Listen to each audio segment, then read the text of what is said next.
void of space was not silent. To Ziraleth, it hummed with the low, throbbing frequency of the Dominion Armada, a sound that vibrated in the hollows of her bones.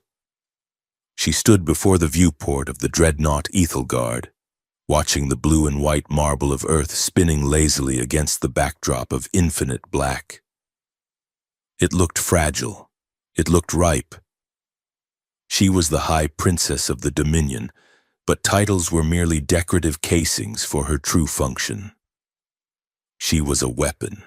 Her body had been sculpted in the Genesis chambers of the core world, gene-locked for absolute perfection.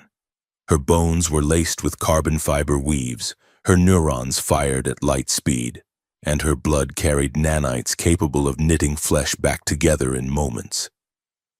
She was designed for three things: seduction, strategy, and the absolute destruction of any civilization that refused to bend the knee.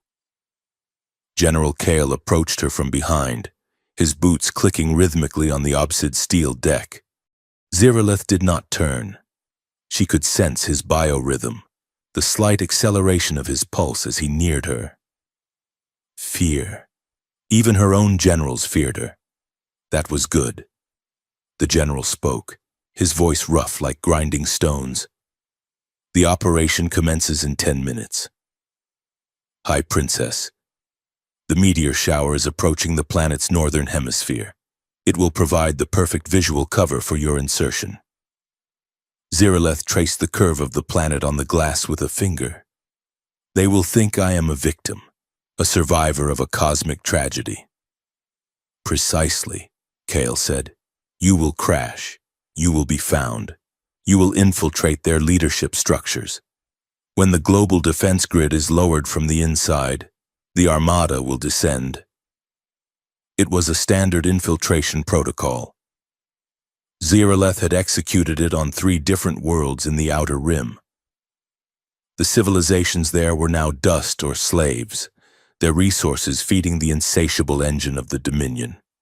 Yet, as she stared at the swirling clouds of the target planet, a strange sensation rippled through her chest. It was a flutter, a hesitation, a ghost in the machine. It felt like a heartbeat that had skipped its rhythm. She frowned, pressing a hand to her sternum. Her diagnostic overlay scrolled across her vision, searching for hormonal imbalances or adrenaline spikes.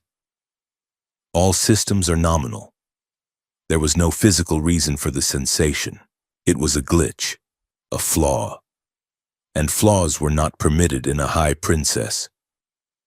I am ready, she said, her voice cool and smooth as polished glass.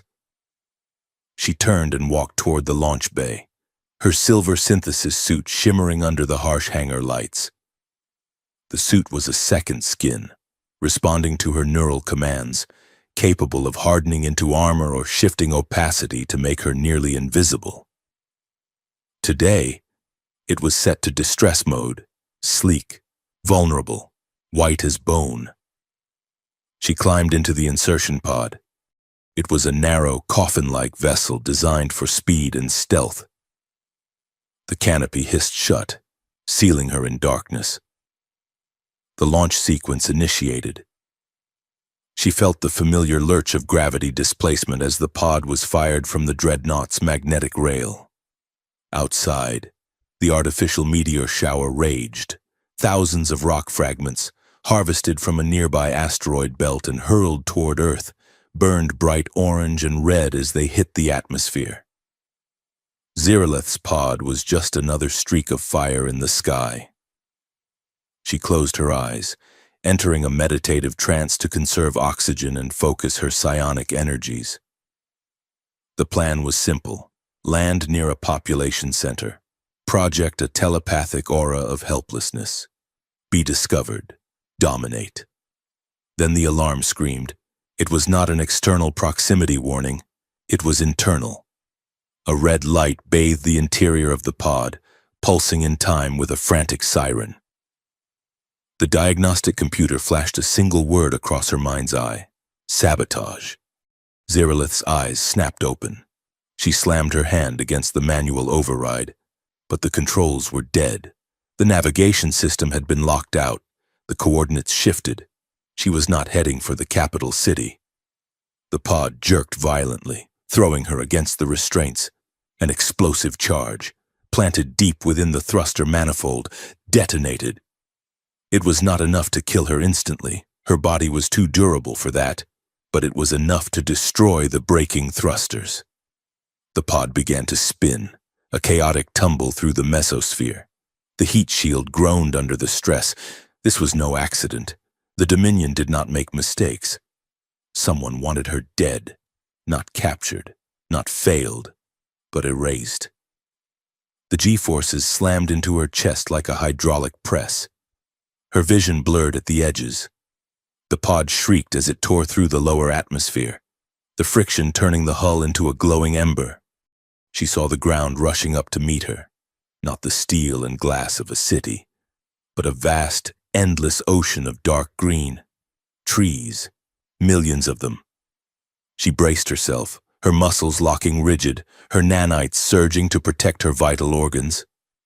The impact was not a sound. It was a physical blow that seemed to separate her soul from her body. The earth shattered, wood snapped like dry bones, darkness swallowed her whole. Elias Cross did not like noise. He liked the wind moving through the Douglas firs. He liked the sound of the river cutting through the rocks a mile down the ridge. He liked the crackle of the wood stove in his cabin. Noise meant people, and people brought complications he had spent the last 5 years avoiding. He was standing on the porch of his cabin, a mug of black coffee in his hand, watching the night sky. The news had been talking about a meteor shower all week, breathless reporters urging everyone to look up. Elias looked up, but not with wonder. He looked up with the habit of a man who used to scan the sky for predator drones. The streaks of light were beautiful, he admitted, scars of fire across the darkness. But then one of the streaks changed. It did not burn out. It grew brighter, larger, and it was coming down at an angle that defied simple ballistics. It was erratic, wobbling. Elias set his mug down on the railing. The coffee rippled. The object screamed overhead, a sound like tearing canvas magnified 1,000 times. The shockwave rattled the windows of his cabin. It slammed into the ridge about 2 miles east, the impact shaking the ground beneath his boots. A plume of dirt and fire erupted into the night, lighting up the underbelly of the clouds. Elias did not gasp. He did not run for his phone to call the sheriff. He moved with the economy of a machine. He turned, walked inside, and grabbed the go bag by the door. He pulled a rifle from the gun rack, a heavy caliber lever action that he used for elk, though in his hands it felt as natural as an assault carbine. He checked the action, slid a knife into his belt, and grabbed a first aid kit. He moved into the woods. The terrain was rough, a tangle of roots and ravines, but Elias navigated it without a flashlight. His eyes had adjusted to the dark long ago, and his feet knew the rhythm of the forest. As he got closer to the crash site, the air grew hot and heavy with the smell of ozone and burning pine. It was a smell he remembered from the war zones of his past, the scent of high-tech death. He reached the ridge and looked down. A crater, perhaps 50 feet across, had been gouged into the earth. Trees were snapped in half, their stumps burning with small, flickering fires. In the center of the crater lay a twisted shape of scorched metal. It looked like an egg that had been dropped from orbit. Elias slid down the embankment, his boots digging into the loose soil. He kept his rifle low but ready. The heat radiating from the object was intense, singing the hair on his arms. As he approached, the metal hissed. A panel on the side of the object blew outward with a pneumatic cough. Steam poured out. Elias raised his rifle. A hand reached out from the smoke. It was slender, pale, and covered in a shimmering white material that looked like liquid glass. Then the figure dragged itself out. Elias lowered the weapon slightly, his brow furrowing. It was a woman. Or at least, it looked like a woman. She tumbled onto the scorched earth, coughing. Her hair was long and silver, spilling over her shoulders like mercury. Her skin was flawless, unmarred by the soot and ash, glowing faintly with a geometric pattern of blue light that pulsed beneath the surface of her epidermis. She tried to stand, but her legs buckled. She collapsed, face down in the dirt. Elias stood over her for a long moment. Every instinct he had honed in special forces told him to leave. This was not a civilian plane crash. This was something classified, something dangerous, something that would bring black helicopters and men in suits who asked no questions before they fired. He looked at the glowing runes on her skin. They were fading as she lost consciousness. She is not human, he thought. The realization was cold and absolute. He should put a bullet in her head. That was the safe play. That was the soldier's play. Neutralize the unknown threat. He looked at her hand, fingers curled into the soil. It looked small, vulnerable. He cursed softly, a single harsh syllable in the quiet woods. He slung his rifle over his shoulder. He bent down and scooped her up. She was surprisingly heavy, her density greater than a human woman of her size. Her skin was fever-hot to the touch. He carried her up the ridge, away from the fire, away from the crater, back toward the only sanctuary he had left.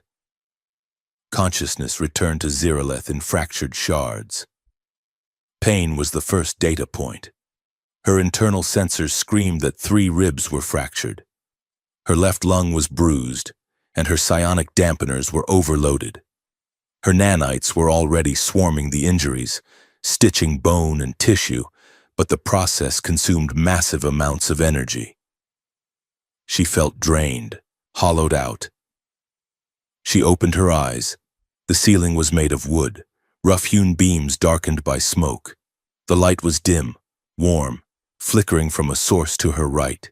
The air smelled of dry timber, animal fur, and something acidic, coffee. She sat up.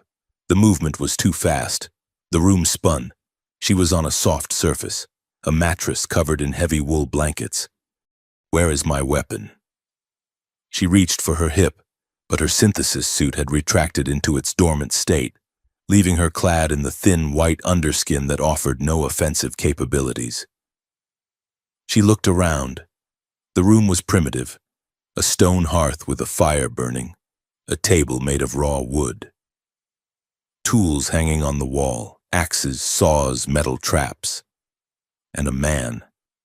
He was sitting in a leather armchair near the fire, sharpening a knife.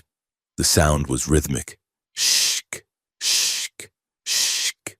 He did not look up as she moved. He was large, broad-shouldered, wearing a dark flannel shirt and pants made of a coarse, durable fabric. His face was a map of rough terrain, a heavy beard cropped close. Scars near his temple. Eyes that were the color of steel and just as hard. Ziraleth assessed the threat level. Biological male. Humans. Peak physical condition for his species, but primitive. No energy shielding, no visible cybernetics. She swung her legs off the bed. The floor was cold. She stood, drawing herself up to her full height. Even injured, she was tall, statuesque. She summoned the commanding tone she used to address fleet admirals. "Identify yourself," she said. Her voice was raspy, but the authority was unmistakable. "Where have you taken me?" The man stopped sharpening the knife. He held it up to the firelight, inspecting the edge, then wiped it on his pant leg. He finally looked at her. His gaze did not waver. He did not look at her with lust or fear or awe. He looked at her the way a man looks at a storm cloud on the horizon, aware of the danger, but refusing to run from it. "I'm Elias," he said. His voice was a deep rumble, vibrating in the quiet room. "And you're in my cabin. Found you in a hole in the ground about 2 miles east. You were smoking." Ziralith narrowed her eyes. Cabin. A primitive shelter. She took a step toward him. The weakness in her legs made her stumble slightly, but she caught herself. She needed to establish dominance immediately. This creature had touched her. He had moved her without permission. You will contact your local governance immediately, she commanded. I require a subspace transmitter and medical supplies suitable for high-density physiology. Elias picked up a mug from the table and took a sip. Don't have a transmitter. Don't know what subspace is, and the medical supplies are in the bathroom cabinet. But I doubt aspirin is going to fix whatever you are. His insolence was stunning. She was a high princess of the Dominion. Whole star systems trembled when she spoke. Kneel, she hissed, projecting her will forward.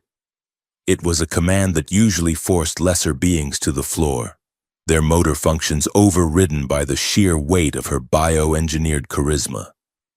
Elias didn't move. He didn't blink. He just let out a short, dry sound. It was a laugh. Kneel? He repeated, looking at her over the rim of his mug. You're in my house, sweetheart. You're wearing my blanket. And you can barely stand up without tipping over. I don't think I'll be doing any kneeling. The pet name, Sweetheart, struck her like a physical slap. It was diminutive, condescending, fury, hot and white, surged through her neural pathways. If he would not bow to her voice, she would force his mind to break. She reached out with her telepathy. It was a subtle art, usually. She could slip into a diplomat's mind and gently nudge them toward a treaty. Or she could hammer a soldier's mind until they saw monsters in the shadows. She gathered her psychic energy, forming it into a spike, and drove it straight at Elias's frontal cortex. Obey. She expected the mental pliability of a primitive.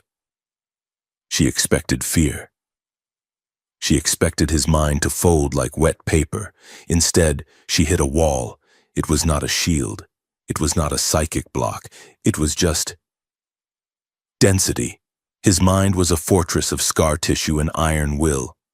There was so much controlled trauma, so much disciplined silence inside his head, that her psionic spike shattered against it.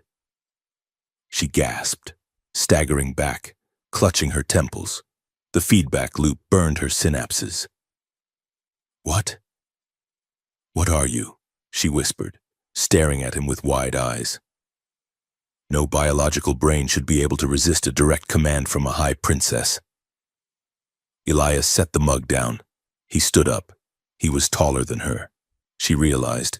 He loomed over the space, not with aggression, but with solidity. I'm the guy who pulled you out of a burning crater, he said. Sit down before you fall down. Ziralith stood frozen. Her combat algorithms were running scenarios. Strike his throat, break his knee, seize the weapon. But her body was at 20% efficiency. And her mind, her greatest weapon, had just failed. She sat on the edge of the bed. It was a tactical retreat, she told herself, not a surrender. I require sustenance, she said, her voice stiff. Elias walked to the stove. There was a pot hanging over the fire. He ladled a thick brown liquid into a wooden bowl. Stew, she analyzed. Meat and tubers boiled in water. Primitive. He walked over and held the bowl out to her. She looked at it, then at him. I do not eat from wooden vessels. It is unsanitary. Elias held the bowl steady. It's clean, it's hot, and it's all there is. Take it or starve. She glared at him. A power game. He was testing her boundaries. If she accepted, she submitted to his terms. If she refused, she weakened herself further. Strategic compromise was necessary. She took the bowl. Her fingers brushed his. His skin was rough, calloused, warm. She snatched her hand back as if burned, balancing the bowl on her knees. She took a spoonful. It was salty, rich, and hot. Her stomach clenched, then welcomed the nutrients. I need clothing, she said between bites. This containment skin is not suitable for the climate. Elias turned back to a chest of drawers. He rummaged through it and tossed a bundle of fabric at her. It hit her in the chest. Try that. It'll be big, but it's warm. She unfolded the garment. It was a shirt, identical to the one he wore, checkered in red and black. It was made of thick cotton.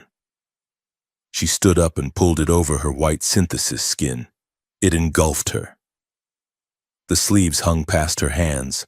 The hem reached her mid-thigh. She buttoned it, feeling ridiculous.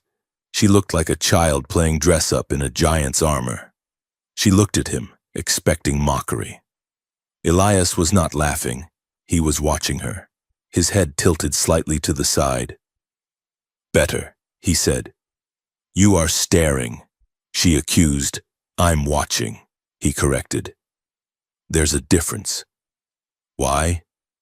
"Because I've never seen a woman glow in the dark before," he said, deadpan. "And because I still haven't decided if I should have left you in that hole." The bluntness of the statement caught her off guard. He was not charmed. He was not manipulated. He was evaluating her as a threat, constantly, even while feeding her. "I am valuable," she said, lifting her chin. "My survival is of paramount importance to my people. You will be rewarded." "I don't want a reward," Elias said. He walked to the door and checked the lock, a heavy iron deadbolt. "I want a quiet life, and you look like the opposite of quiet." He picked up his rifle and checked the safety. "Get some sleep. You take the bed, I'll take the chair." "You will sleep armed?" she asked. Elias looked at her, his eyes dark. "I always sleep well." He sat in the armchair, stretching his legs out toward the fire, the rifle resting across his lap. Within minutes, his breathing slowed, becoming deep and rhythmic. Ziralith did not sleep. She waited until she was certain his respiration indicated deep delta wave unconsciousness. Then, she moved. She did not try to escape. The door was locked, and she was too weak to run in the woods at night. Instead, she quietly climbed the wooden ladder to the loft above the main room. It was a storage space, filled with boxes and old gear, but it offered a vantage point. She lay on her stomach, peering over the edge of the loft, looking down at Elias. The firelight cast dancing shadows across his face. In sleep, the hardness around his mouth softened slightly. He looked younger, though the scars remained. She analyzed the situation. She was stranded on a hostile planet. Her equipment was destroyed. She was injured. Her psionic abilities were ineffective against her captor. And yet... She looked at the bowl on the table. He had fed her. She pulled the flannel shirt tighter around her shoulders. He had clothed her. He had given her his bed. In the Dominion, kindness was a transaction. It was a currency used to purchase loyalty or debt. But Elias had asked for nothing. He had refused her offer of reward. This confused her, nor it irritated her, nor it frightened her. The glitch in her chest fluttered again, that soft, treacherous sensation. She watched him for an hour, her alien eyes adjusting to the gloom. She was the conqueror. She was the high princess. She was the storm that would wipe this world clean. But as the wind howled outside, rattling the window panes and the fire popped in the hearth, Ziralith realized something profound. She was warm. For the first time in her life, surrounded by the enemy, hiding in the den of a predator who resisted her mind and mocked her titles. She felt something she had never felt in the steel corridors of Uthelgard. She felt safe. And that, she decided as she finally rested her head on her arms, was the most dangerous thing of all. The healing process was an itch beneath her skin, a constant low-level hum of nanites reconstructing tissue and knitting bone. Zeraleth sat cross-legged on the floor of the cabin, surrounded by the disemboweled remains of 20th century electronics, a transistor radio, a heavy flashlight, and a microwave oven lay in pieces around her. To a human, it looked like a junk pile. To the High Princess of the Dominion, it was a primitive puzzle. 3 days had passed since the crash, 3 days of rain, pine scent, and the silent, brooding presence of Elias Cross. She picked up a copper coil from the radio, examining its crude winding. It was laughable technology, barely evolved from striking rocks together. Yet with enough of these rudimentary components, she could construct a subspace harmonic resonator. It would be weak, a mere whisper into the void, but it would be enough to ping the Dominion tracking grid. They would come for her. They would glass this forest, incinerate the cabin, and restore her to her rightful place at the head of the invasion. She looked up as the front door opened. A gust of cold, damp air swirled into the room, carrying the smell of wet earth. Elias stomped his boots on the mat, shaking water from his canvas jacket. He carried a brace of dead rabbits in one hand and a rifle in the other. "You are making a mess again," Elias noted, looking at the scattered electronics. "I am analyzing your cultural artifacts." Zeraleth lied smoothly. Her voice had regained its strength, though her body was still operating at 60% efficiency. Elias grunted, hanging his jacket on a peg. He walked into the kitchen area and dropped the rabbits on the counter with a wet thud. "Well, try to put the toaster back together before lunch. I don't like cold bread." Zeraleth watched him. He was baffling. She had told him she was a pilot from a classified aerospace program. A lie so thin it was practically transparent given her glowing skin and the way she had shattered a ceramic mug just by gripping it too hard yesterday. Yet, he did not press her. He did not call the authorities. He simply existed, moving through his life with a terrifying calmness. He did not fear her. That was the most unsettling variable. In the Dominion, fear was the currency of respect. If you were not feared, you were food. Elias treated her like a stray cat he had decided to feed, annoying, potentially scratchy, but ultimately harmless. "Come here," Elias said. It was a command. Zeraleth bristled. She was royalty. She did not obey commands. She issued them. However, curiosity and the smell of fresh meat drew her up. She rose gracefully, stepping over the piles of wire, and approached the counter. Elias pulled a knife from his belt. It was a simple tool, the steel worn from years of sharpening. "You need to learn how to dress a killer. If I'm not here, you need to know how to eat. I do not require such primitive skills." Zeraleth scoffed. "My physiology is designed to metabolize nutrient paste or solar radiation in emergencies." "We are fresh out of nutrient paste," Elias said, ignoring the solar radiation comment. "And it's cloudy. Watch." He moved with surgical precision. He did not relish the act, nor did he shy away from it. He skinned the animal with a few deft strokes, separating fur from flesh, removing the organs without rupturing the gut. His hands, large and scarred, were surprisingly gentle. Zeraleth watched, fascinated despite her revulsion. There was an elegance to it, a brutal, bloody elegance. "You do this with no hesitation," she observed. "It's food," Elias said. "Life feeds on life. That's the rule of the woods. It is the rule of the galaxy," Zeraleth corrected. "The strong consume the weak. The Dominion understands this. Your species tries to hide it behind laws and morals." Elias paused, the knife hovering over the second rabbit. He looked at her, his gray eyes catching the light from the window. "We don't hide it. We try to rise above it." There is a difference between killing to survive and killing to conquer. Ziraleth tilted her head. Is there? Elias didn't answer. He went back to his work, the silence stretching between them like a pulled wire. Later that afternoon, the rain ceased, leaving the forest dripping and vibrant. Elias decided it was time for her to learn firecraft.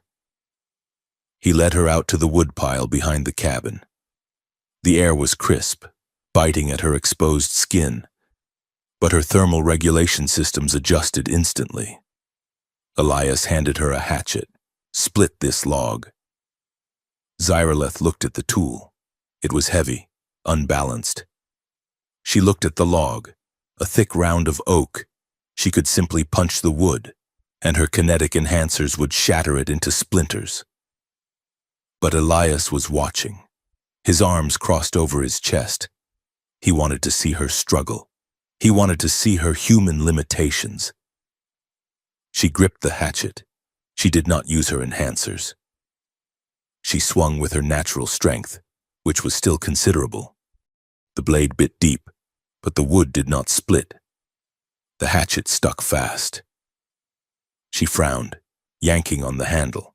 It refused to budge. It's not about force, Elias said, stepping closer. It's about the angle. You're fighting the grain. Work with it. He reached out, his hand covering hers on the handle. Ziraleth froze. His touch was warm, rough, and shockingly intimate. In the Dominion, physical contact was reserved for combat or procreation, both performed with cold efficiency. This was different. It was guidance. He adjusted her grip, his chest brushing against her shoulder.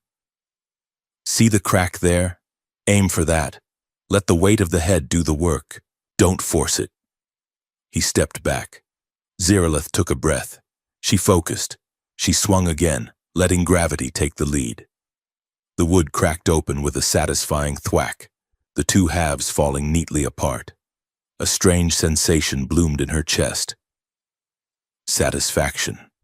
Not the cold triumph of a strategic victory, but the simple, earthy pleasure of a physical task completed. Good, Elias said. He offered a rare, faint smile. Now do the rest. Ziraleth stood there, the hatchet in her hand, looking at the pile of wood. She should have been insulted when she was a high princess, created to command armadas, not to chop fuel for a primitive heating unit. But the memory of his hand on hers lingered, a phantom heat on her skin. She turned back to the wood and swung again. By evening, the dynamic had shifted, and Ziraleth did not like it. Elias was the teacher, she was the student. He held the power of knowledge, of sustenance, of shelter. Her gene-locked pride was chafing under the yoke of dependency. She needed to reassert the natural order. She needed to remind him and herself that she was the superior being. She went to the loft where Elias kept a trunk of old clothes. She had rummaged through it before, finding the flannel shirts she now wore. But at the bottom, beneath moth-eaten blankets, she had found something else, a dress. It was a simple thing, a black slip made of silk, likely belonging to a woman from his distant past. It was impractical, fragile, and entirely unsuited for the forest. Perfect. She stripped off the heavy wool pants and the oversized shirt. She slipped the dress on. It fit her gene-perfected form like a second skin, clinging to her curves, the thin straps exposing the smooth, pale expanse of her shoulders, and the glowing geometric runes that traced her spine. She let her hair down, a cascade of liquid silver. She adjusted her posture, shifting from the rigid stance of a soldier to the fluid, predatory grace of a seductress. This was one of her primary functions. The Dominion knew that empires were not always taken by force. Sometimes they were taken by desire. She descended the ladder. Elias was sitting by the fire, reading a paperback book with a cracked spine. He heard her approach and looked up. The reaction she expected was immediate lust. She expected his pupils to dilate, his pulse to spike, his jaw to go slack. She was engineered to be the most desirable object in any room. Elias looked at her. His eyes widened slightly, a flicker of surprise crossing his face. He scanned her from her bare feet to her silver hair. The silence in the room grew heavy, charged with a sudden, static tension. Then, he sighed. He closed his book and set it on the table. "You're going to freeze," he said. Ziralith paused, her foot hovering on the bottom step. The comment was so pragmatic, so utterly devoid of the worship she demanded, that it momentarily stunned her. "I do not feel the cold," she purred, stepping onto the floor. She walked toward him, swaying her hips with a calculated rhythm. Her voice dropped an octave, becoming a sultry vibrato. "Do I make you uncomfortable, Elias?" She stopped just inches from his chair. She could smell him, wood smoke and soap. She leaned down, placing a hand on the armrest, bringing her face close to his. Elias looked up at her. His expression was tight, a muscle in his jaw feathered. He was not immune, she realized with a spike of triumph. He was a man, after all. She could see the conflict in his eyes, the biological imperative warring with his iron discipline. "You're playing a game," Elias said, his voice low and rough, "and I don't like games." "Is it a game?" Ziralith whispered, tracing a finger down the front of his shirt. "Or is it simply nature? You saved me. You feed me. You keep me in your bed. Perhaps you are tired of sleeping alone." She saw his breath hitch. She had him. The conquest was assured. Elias stood up abruptly, forcing her to step back. He towered over her, his physical presence overwhelming. For a second, she thought he would seize her. She wanted him to. If he seized her, she won. If he gave in to base instinct, he was just another animal. And she was the master. Instead, he walked past her. He grabbed the heavy wool blanket from the back of the sofa and turned. He draped it over her shoulders, wrapping her up like a cocoon, covering the silk, the skin, and the glowing runes. "Put some clothes on, Ziralith," he said. His voice was not angry, but it was final. "You're not a trophy, and I'm not a customer. Don't cheapen yourself."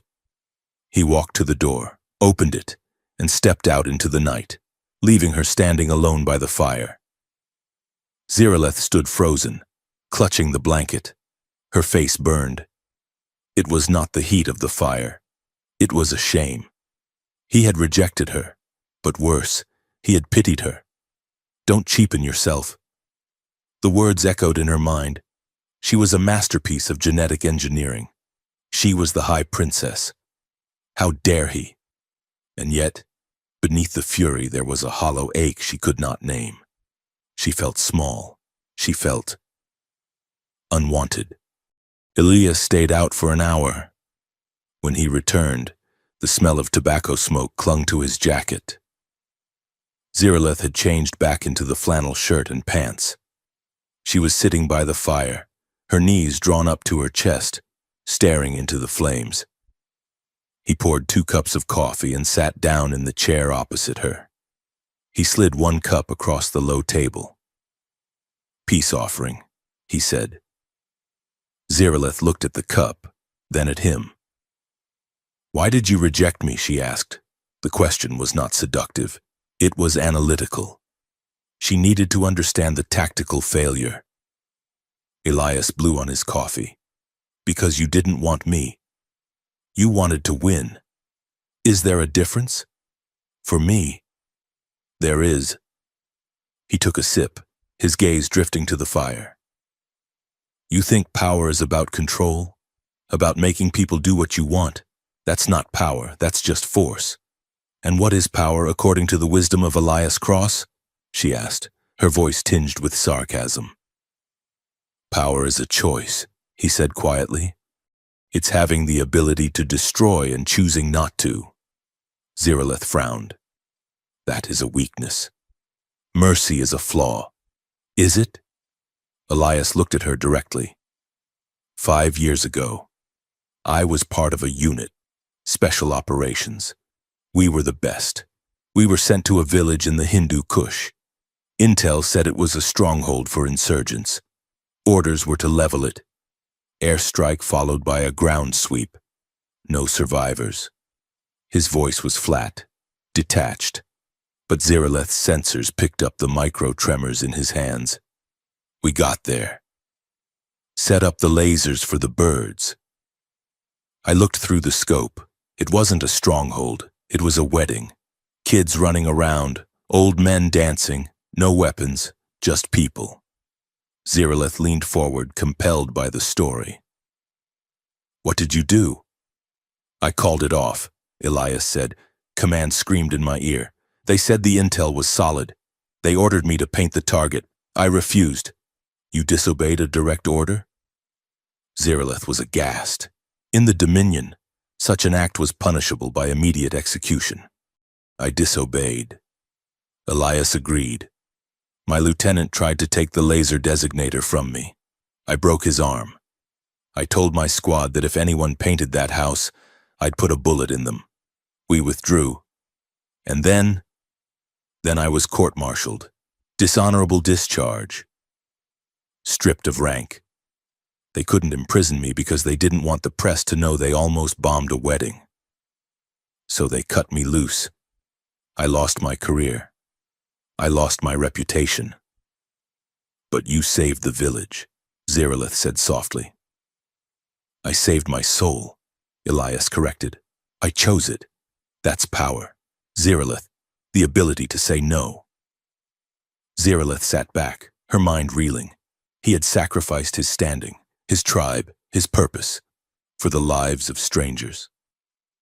It defied every algorithm of Dominion logic. It was inefficient. It was chaotic.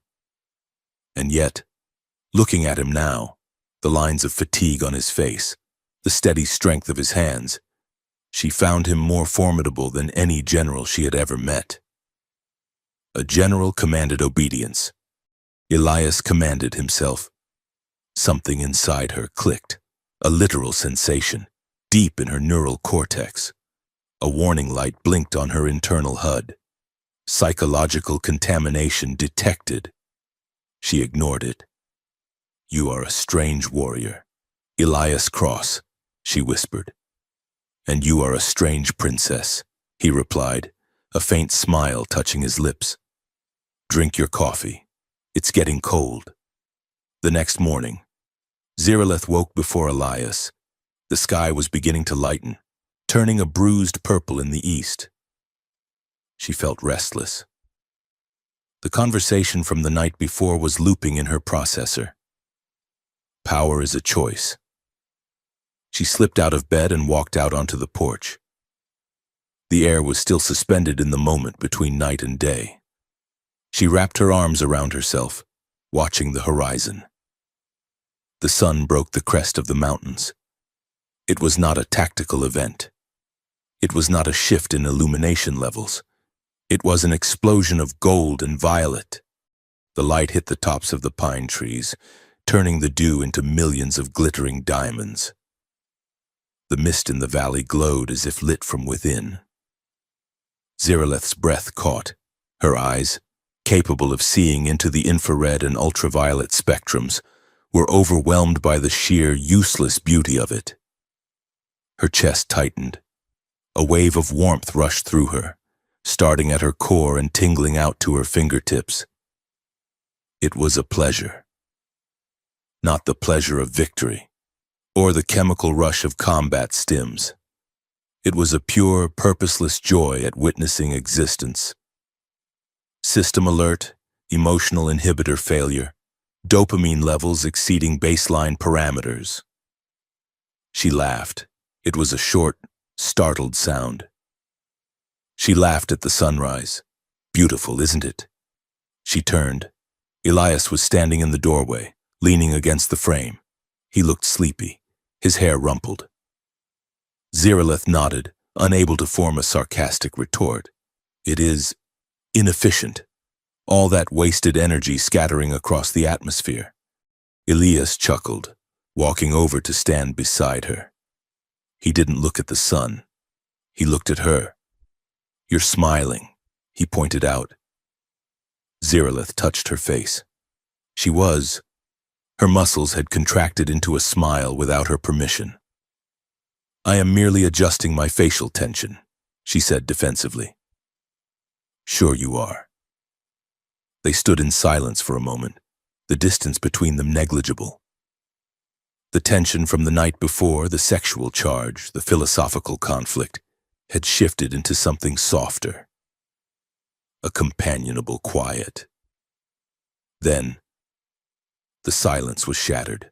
A high-pitched whine, like a turbine spinning up, cut through the air. Elias stiffened instantly. "Get down!" He tackled her. His weight drove her into the wooden planks of the porch just as the world exploded. A beam of concentrated plasma vaporized the porch railing where she had been standing a microsecond before. Splinters of burning wood and molten metal sprayed over them. Elias rolled, dragging her with him, scrambling back into the cabin.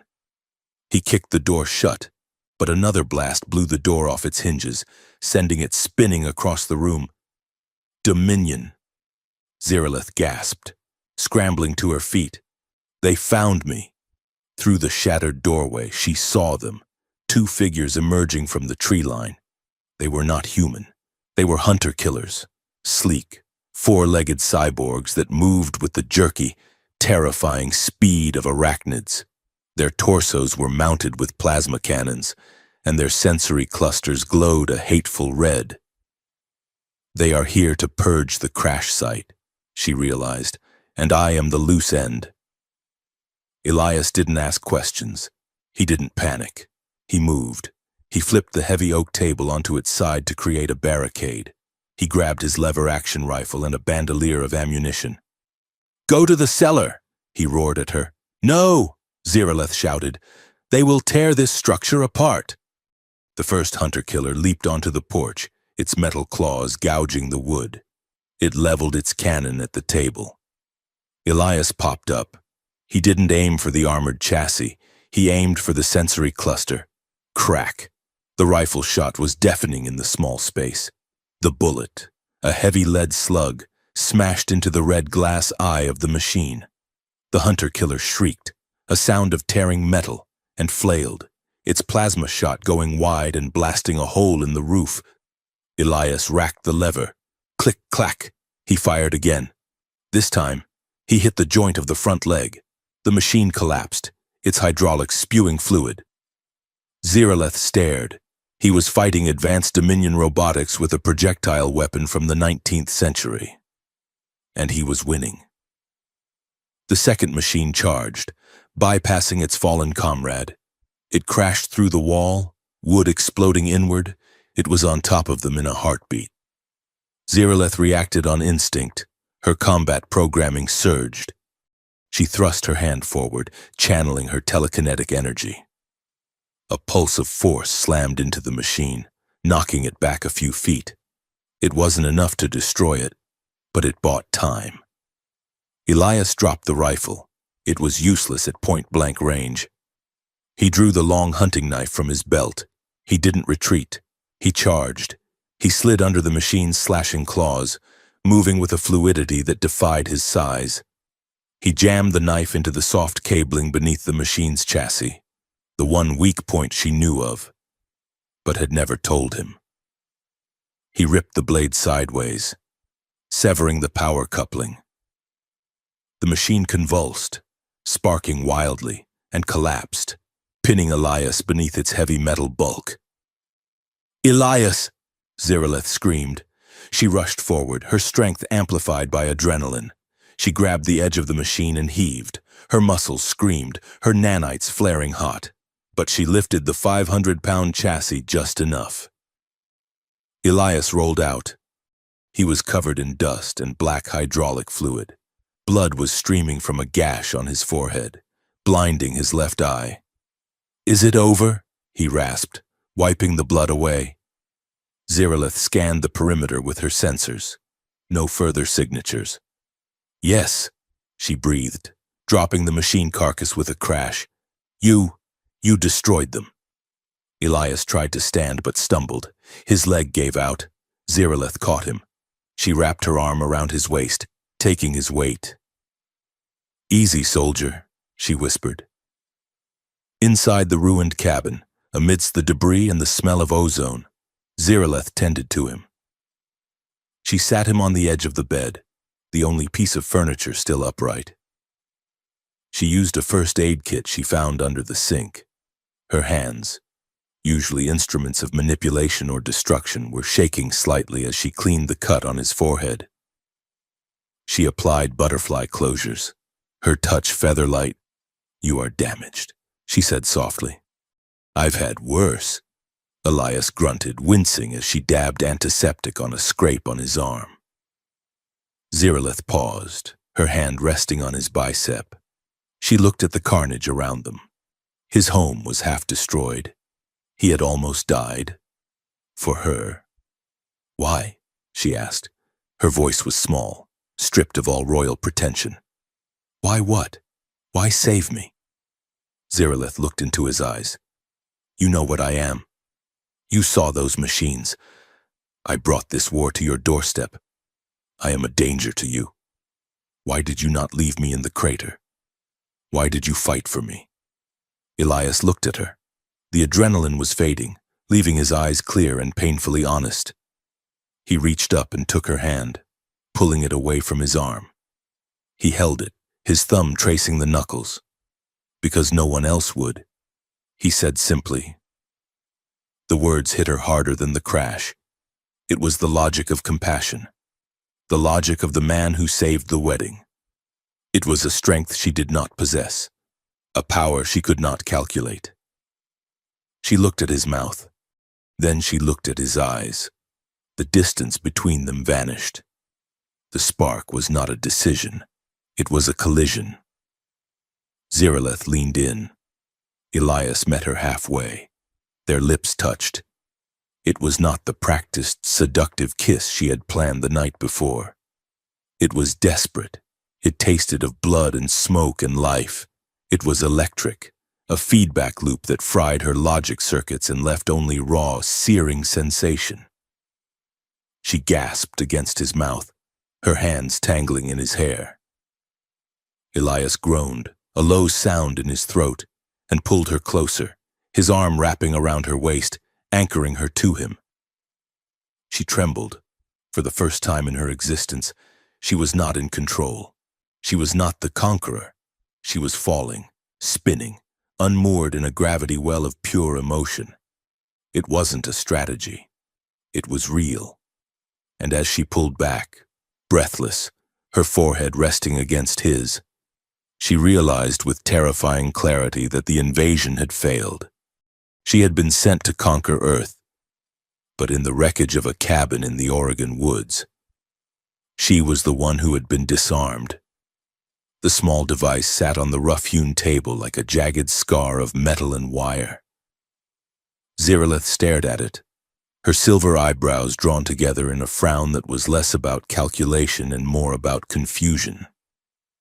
It was a subspace harmonic transmitter, cobbled together from the guts of a microwave, a shortwave radio, and the hyperconductive filaments she had stripped from the lining of her own synthesis suit. It was ugly, primitive, and entirely functional. All she had to do was press the activation stud. The signal would punch through the atmospheric interference, bounce off the relay satellites orbiting the moon, and scream her coordinates to the Dominion fleet lurking in the dark sector. They would come. They would extract her. They would burn this forest to ash to ensure no witnesses remained. She would be returned to the High Command, repaired, and redeployed to conquer the next world on the list. It was what she was designed to do. It was the only purpose her existence had ever held. So why was her hand shaking? Her internal diagnostics ran a rapid scan. Adrenaline levels were normal. Cortisol was low. There was no physiological reason for the tremor in her fingers. It was a glitch, a ghost in the machine, born of the same corruption that had made her laugh at a sunrise. Elias walked into the room. The wooden floorboards groaned under his boots. He carried 2 heavy backpacks, dropping them near the door with a thud. He looked at the device on the table, then at her. His expression was unreadable, masked by that stoic calm that both infuriated and fascinated her. "It's finished," he said. It wasn't a question. Zeralith snatched her hand back, clasping it behind her back. "Yes, the resonant frequency is tuned. It will reach the relay." Elias nodded. He walked over to the window, looking out at the dense, mist-choked forest.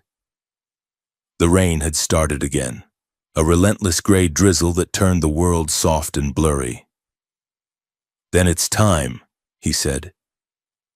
"There's an old fire watch tower on the peak of Mount Hood. It has a direct line of sight to the upper atmosphere.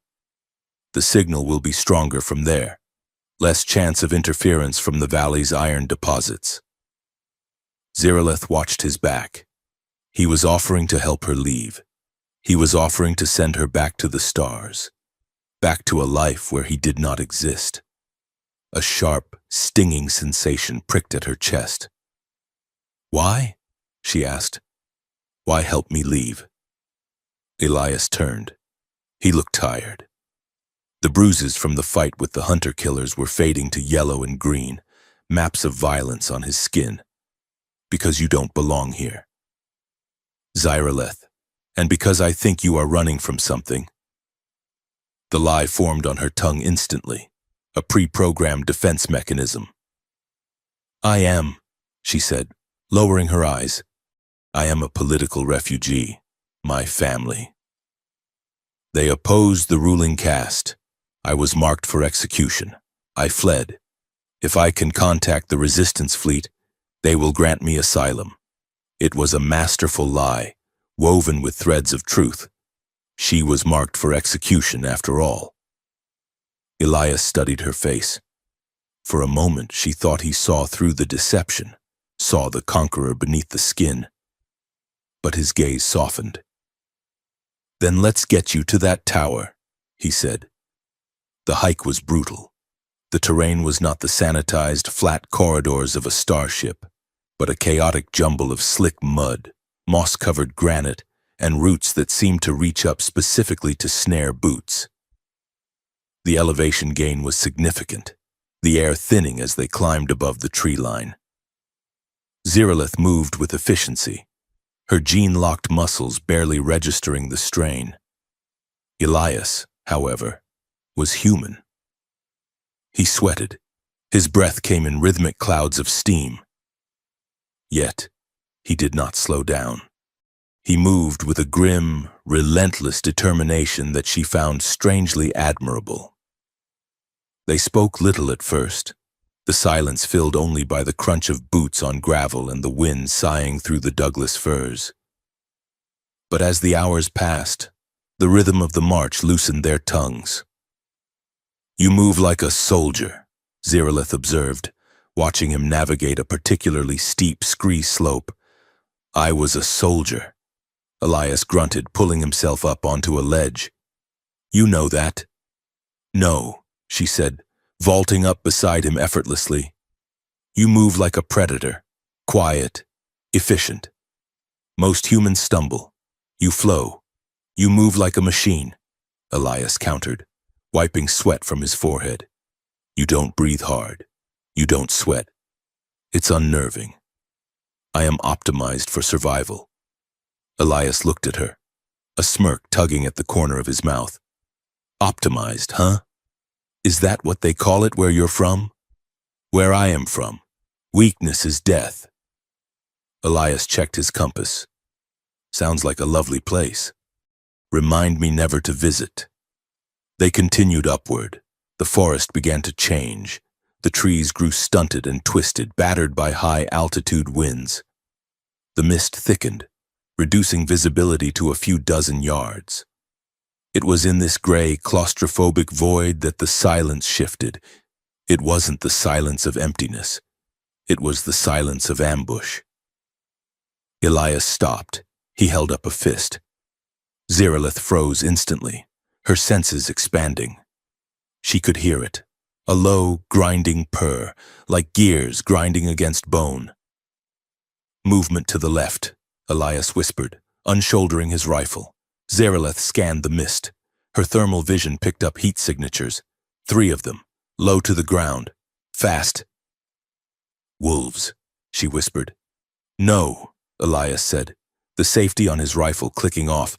Wolves don't sound like chainsaws. The attack came from 3 sides at once. They burst from the mist, creatures that had once been timber wolves, now twisted into grotesque mockeries of life. Their flesh was woven with metallic cables, their jaws replaced with serrated durasteel mandibles, their eyes glowing with the sickly violet light of Dominion drone tech, biological camouflage units. Contact! Elias roared. He fired from the hip. The heavy slug caught the lead wolf in the shoulder, spinning it around. It didn't fall. It shrieked, a sound of digital static, and scrambled back up, claws tearing at the rocky ground. Zeralith didn't need a weapon. She was the weapon. As the second wolf lunged for her throat, she stepped inside its guard. She didn't use her telekinesis. She used her body. She caught the beast by its reinforced neck, the metal cold against her palm, and used its own momentum to slam it into the granite face of the cliff. Metal crunched. The creature went limp. Behind her, she heard the cracked thud of Elias using his rifle as a club. On your 6th, Elias shouted. Zeralith spun. The third wolf was mid-air, jaws snapping for Elias's exposed back. She didn't have time to reach it. She extended her will, a sharp, kinetic shove. The wolf was batted aside as if hit by an invisible truck, tumbling over the edge of the ravine. Elias finished the first wolf with a point-blank shot to the head. Silence returned, heavy and ringing. Zeralith stood panting, not from exertion but from the thrill. Her blood was singing. She looked at Elias. He was breathing hard, blood from a scratch on his cheek mixing with the rain. He looked wild, dangerous, and he was grinning. Did you see that? He asked, breathless. You threw that thing like a frisbee. I calculated the trajectory, Zeralith said, though a smile was fighting its way onto her own face. Calculated my ass. You spiked it. He laughed. It was a rough, jagged sound, but it was infectious. Zeralith felt a bubble of laughter rise in her own throat. She had led armies, she had burned cities, and she had commanded fleets. But she had never stood shoulder to shoulder with a single warrior and felt this synchronization, this trust. We make a good team, Elias said, reloading his rifle. Yes, Zeralith admitted, the realization hitting her with the force of a physical blow. We do. The storm hit them an hour later. It wasn't just rain. It was a deluge, a wall of freezing water driven by gale-force winds. The temperature plummeted. The path became a river of mud. We can't summit tonight, Elias yelled over the roar of the wind. There's a ranger station about a mile east. We have to hole up. They found the station just as the daylight began to fail. It was a small, sturdy cabin built of stone and timber, abandoned for the season. Elias kicked the door in, and they tumbled inside, shivering and soaked to the bone.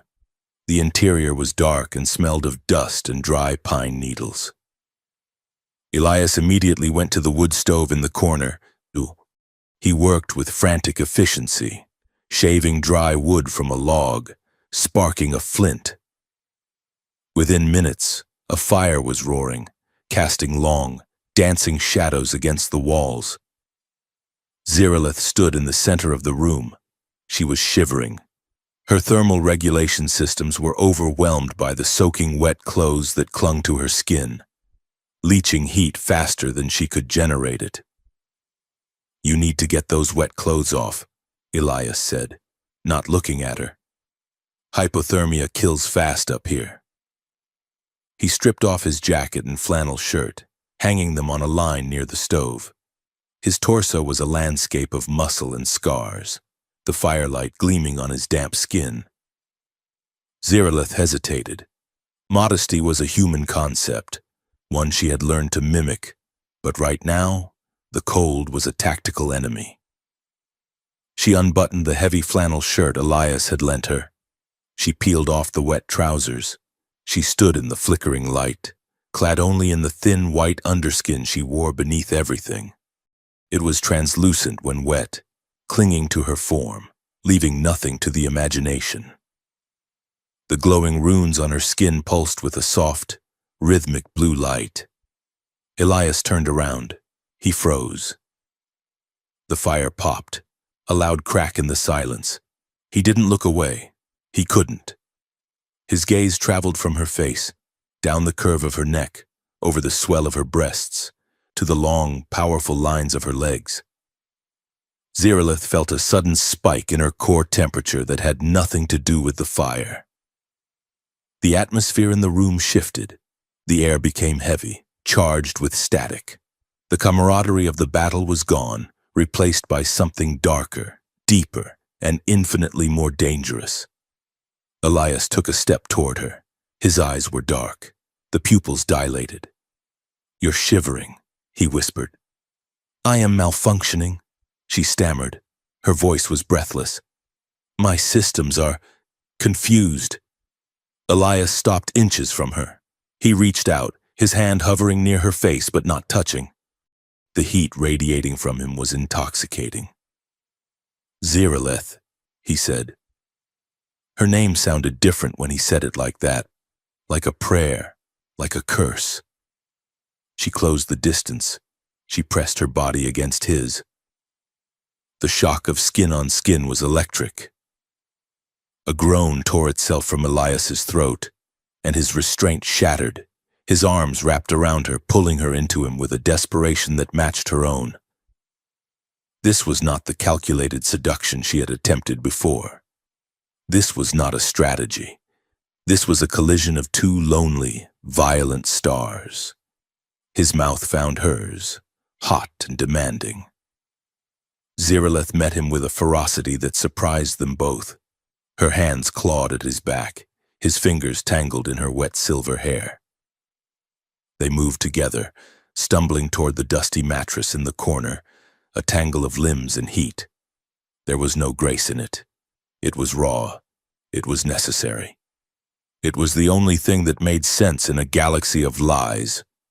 When they finally lay still, the storm raging outside seemed a distant, unimportant thing. They lay tangled in the scratchy wool blankets, limbs intertwined. Ziralith stared up at the wooden ceiling. Her heart, her actual biological heart, was hammering against her ribs that her mind was quiet. The constant stream of tactical data, the mission parameters, the loyalty protocols, they were silent. Then, the tears came. She didn't understand what was happening. Her vision blurred, hot. Saline fluid leaked from her eyes, tracking down her temples. Her chest heaved with a sudden, sharp sob. Elias shifted. He propped himself up on one elbow, looking down at her. His face was soft, open. "Hey," he whispered, brushing a tear away with his thumb. "Hey, it's okay. I am leaking." She gasped, panic rising in her voice. "My ocular lubricants are overproducing. I have sustained internal damage." Elias smiled, a sad, gentle thing. "No. You're crying. Ziralith." "Crying?" She tasted the salt on her lips. "Why? I am not in pain." "Because you're feeling," Elias said. He pulled her into his arms, tucking her head under his chin. "You're just feeling. Let it happen." He didn't ask for explanations. He didn't demand to know why an alien super soldier was weeping in an abandoned ranger station. He just held her. He anchored her to the earth while her internal universe fell apart. Ziralith closed her eyes. She listened to the steady thrum of his heart, and for the first time in her life, she slept without dreaming of war. Morning came with a blinding shaft of sunlight cutting through the dusty window. The storm had broken. The world outside was white and brilliant. Ziraleth woke to the sound of beeping. She sat up, the blanket falling to her waist. Elias was still asleep beside her, one arm thrown over his eyes. The sound was coming from her pack. She moved silently, sliding out of bed. She opened the pack and pulled out the transmitter. The red light on the chassis was blinking rapidly. Signal acquired. Relay lock established. Uploading coordinates. It had activated on its own. The storm's electrical interference must have triggered a surge, or perhaps the proximity to the relay tower was enough to jumpstart the handshake protocol. The Dominion fleet knew where she was. Ziraleth stared at the device. In her mind's eye, she saw the future. The dropships descending. The orbital bombardment. The forests are burning. Elias, dead in the rubble, his body broken by the very forces she commanded. She looked back at the bed. Elias was breathing deeply, his chest rising and falling. He looked vulnerable. He looked human. He was the only being in the galaxy who had ever looked at her and seen a person, not a weapon. The mission was everything. The Dominion was everything. To betray the mission was to betray her own existence. I was created to conquer. She looked at Elias, but he taught me to live. Ziraleth placed the transmitter on the stone floor. She stood over it. Her face was a mask of cold, terrible resolve. She raised her foot and stomped. The sound of crunching metal and shattering glass was loud in the quiet cabin. She stomped again, and again. She ground the delicate electronics into a paste of wire and silicon. She didn't stop until the red light died, until the signal was silenced, until her only link to the stars was dust. Ziraleth. She froze. Elias was sitting up in bed. He was looking at her, and then at the smashed remains of the transmitter on the floor. His eyes were wide, sleep clearing instantly. "What did you do?" he asked. His voice was rough. "I destroyed it," she said. Her voice was flat. "Why?" Elias stood up, disregarding his nakedness. He walked toward her. "You said you needed that to get home. You said you were a refugee. You said your people were coming to save you." "I lied," she whispered. Elias stopped. The air in the room grew cold. "What?" "I lied about the refugee status," she said, turning to face him. "But I am not lying about this. I chose to stay. I chose us." Elias stared at her, his mind working behind his eyes. He looked at the smashed device, then back at her. He sensed the gap in the story. He sensed the darkness she was holding back. "Who are you really?" "Ziraleth," he asked softly. "And who was that signal going to?" Ziraleth opened her mouth. The truth was there, ready to spill out. "I am the High Princess. I am the Butcher of the Outer Rim. I was calling the wolves. I am—" Crash! The window exploded inward. A canister hissed across the floor, spewing thick, white smoke. Flashbang! Elias reacted instantly. He tackled Ziraleth, covering her body with his own as the grenade detonated with a deafening bang. The door was kicked off its hinges. Figures swarmed into the room. These were not drones. These were Dominion death troopers. They wore matte black armor, fully sealed helmets, and carried plasma rifles that hummed with lethal energy. They moved with the precision of elite killers. "Target identified!" A mechanically amplified voice boomed. "Secure the asset! Terminate the native!" Elias rolled, shoving Ziraleth behind the wood stove. "Get down!" He lunged for his rifle, which was leaning against the wall. A trooper stepped forward and backhanded him with a gauntleted fist. The blow was bone-shattering. Elias flew backward, crashing into the table. He groaned, trying to rise, blood pouring from his mouth. The trooper raised his plasma rifle, aiming at Elias's head. Something inside Zyraleth snapped. It wasn't a decision, and it was a release. The inhibitors, the disguises, the hesitation, it all vanished. She screamed. It wasn't a scream of fear. It was a psionic shockwave that rattled the stones of the cabin. She moved. She didn't run. She blurred. She was across the room before the trooper could pull the trigger. She grabbed the barrel of the plasma rifle. The metal was superheated, but she didn't care. She yanked it upward, bending the barrel into a useless hook. The trooper stared at his ruined weapon. Zyraleth grabbed his helmet with both hands. She squeezed. The reinforced Surma steel groaned, then buckled. The trooper collapsed. 2 more troopers opened fire. Searing bolts of plasma tore through the air. Zyraleth didn't dodge. She raised her hand, and a shimmering barrier of telekinetic force sprang into existence. The plasma bolts splashed against it like water. She flicked her wrist. The table, the heavy, solid oak table, launched itself across the room, slamming into the 2 troopers and pinning them against the wall with a wet crunch. A 4th trooper drew a vibro blade and charged. Zyraleth sidestepped his thrust with contemptuous ease.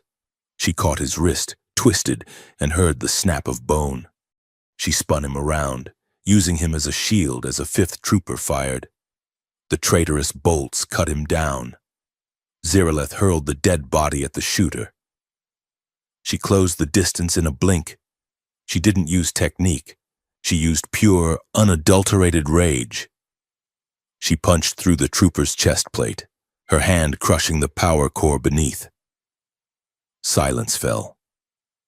5 elite Dominion troopers lay dead or dying in the space of 10 seconds. Zyraleth stood in the center of the carnage. Her chest was heaving. Her eyes were glowing with a blinding white light. The runes on her skin were blazing, visible even through the smoke. She looked like a goddess of war, terrible and magnificent. She slowly turned to look at Elias. He was slumped against the wall, clutching his ribs. He was alive. But he was looking at her with an expression she had never seen before. It wasn't love.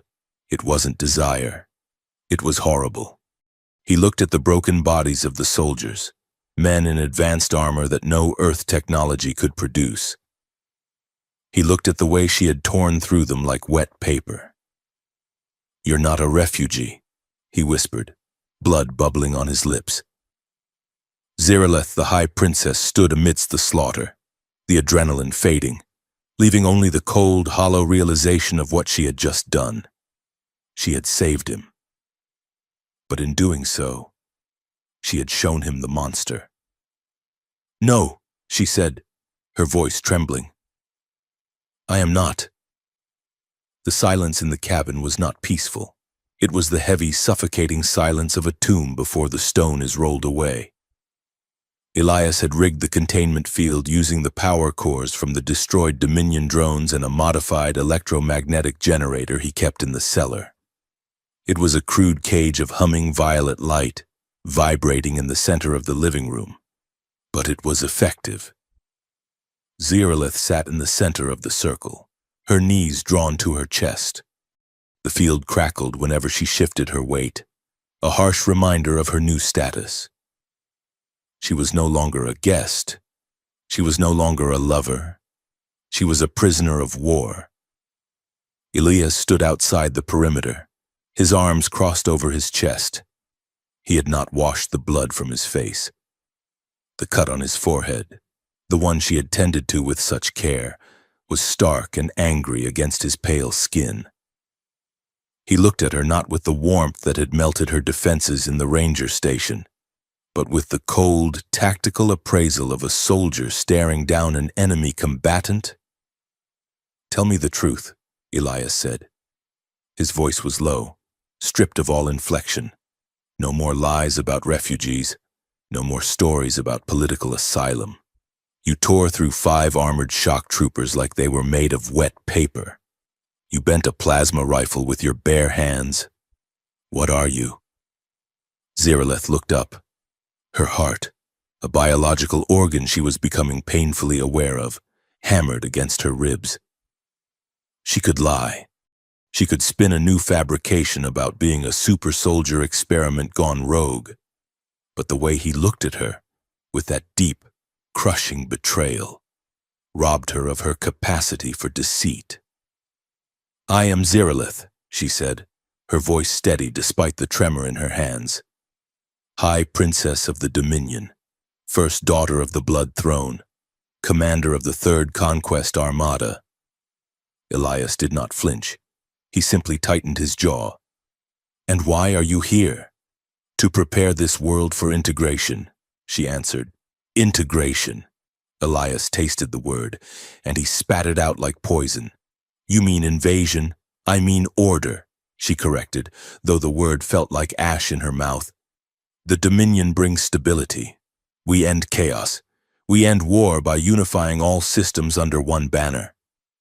I was sent to disable your global defense grid and decapitate your leadership structure to ensure a bloodless transition.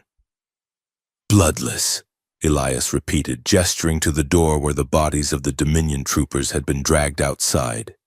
You call what happened at the station bloodless? They were soldiers. They knew the risks. And me? Elias stepped closer to the shimmering wall of energy. What was I? A target? A resource? Or just something to pass the time until your fleet arrives? Zeraleth flinched. The accusation hit her harder than any plasma bolt. You were a variable, she whispered. You were not in the simulation. I was supposed to land in the capital. I was supposed to infiltrate the High Council. Instead, I landed here. I found you. And you decided to conquer me first, Elias said. The bitterness in his tone was sharp enough to cut glass. You played house. You let me teach you how to chop wood. You let me hold you at urge. Was it all data collection? Was I just studying human psychology? No, Zeraleth said, rising to her feet. She stepped toward the barrier, the energy field buzzing against her skin, stinging her with static. It was not a game, not at the end. But it started as one. She could not deny it. Yes, she said. Elias laughed. It was a desolate sound. He turned his back on her, walking toward the window where the night pressed against the glass. He looked at his reflection, a man broken by the one thing he had allowed himself to trust. I thought I saved a life, Elias murmured to the glass. But I just harbored the executioner. He turned back to her. His eyes were dead. I am going to contact the authorities, not the local sheriff, the real ones, the ones who deal with things like you. I protected you because I thought you were innocent. I was wrong. Elias, please, don't, he snapped. Don't speak to me. You stay in that circle until they come. He walked into the kitchen area and began throwing supplies into a duffel bag. He was leaving. He was going to radio his old contacts, the ones who had court-martialed him, and hand her over. It was the logical move. It was a tactical move. Zeraleth sank back to the floor. The grief hit her then.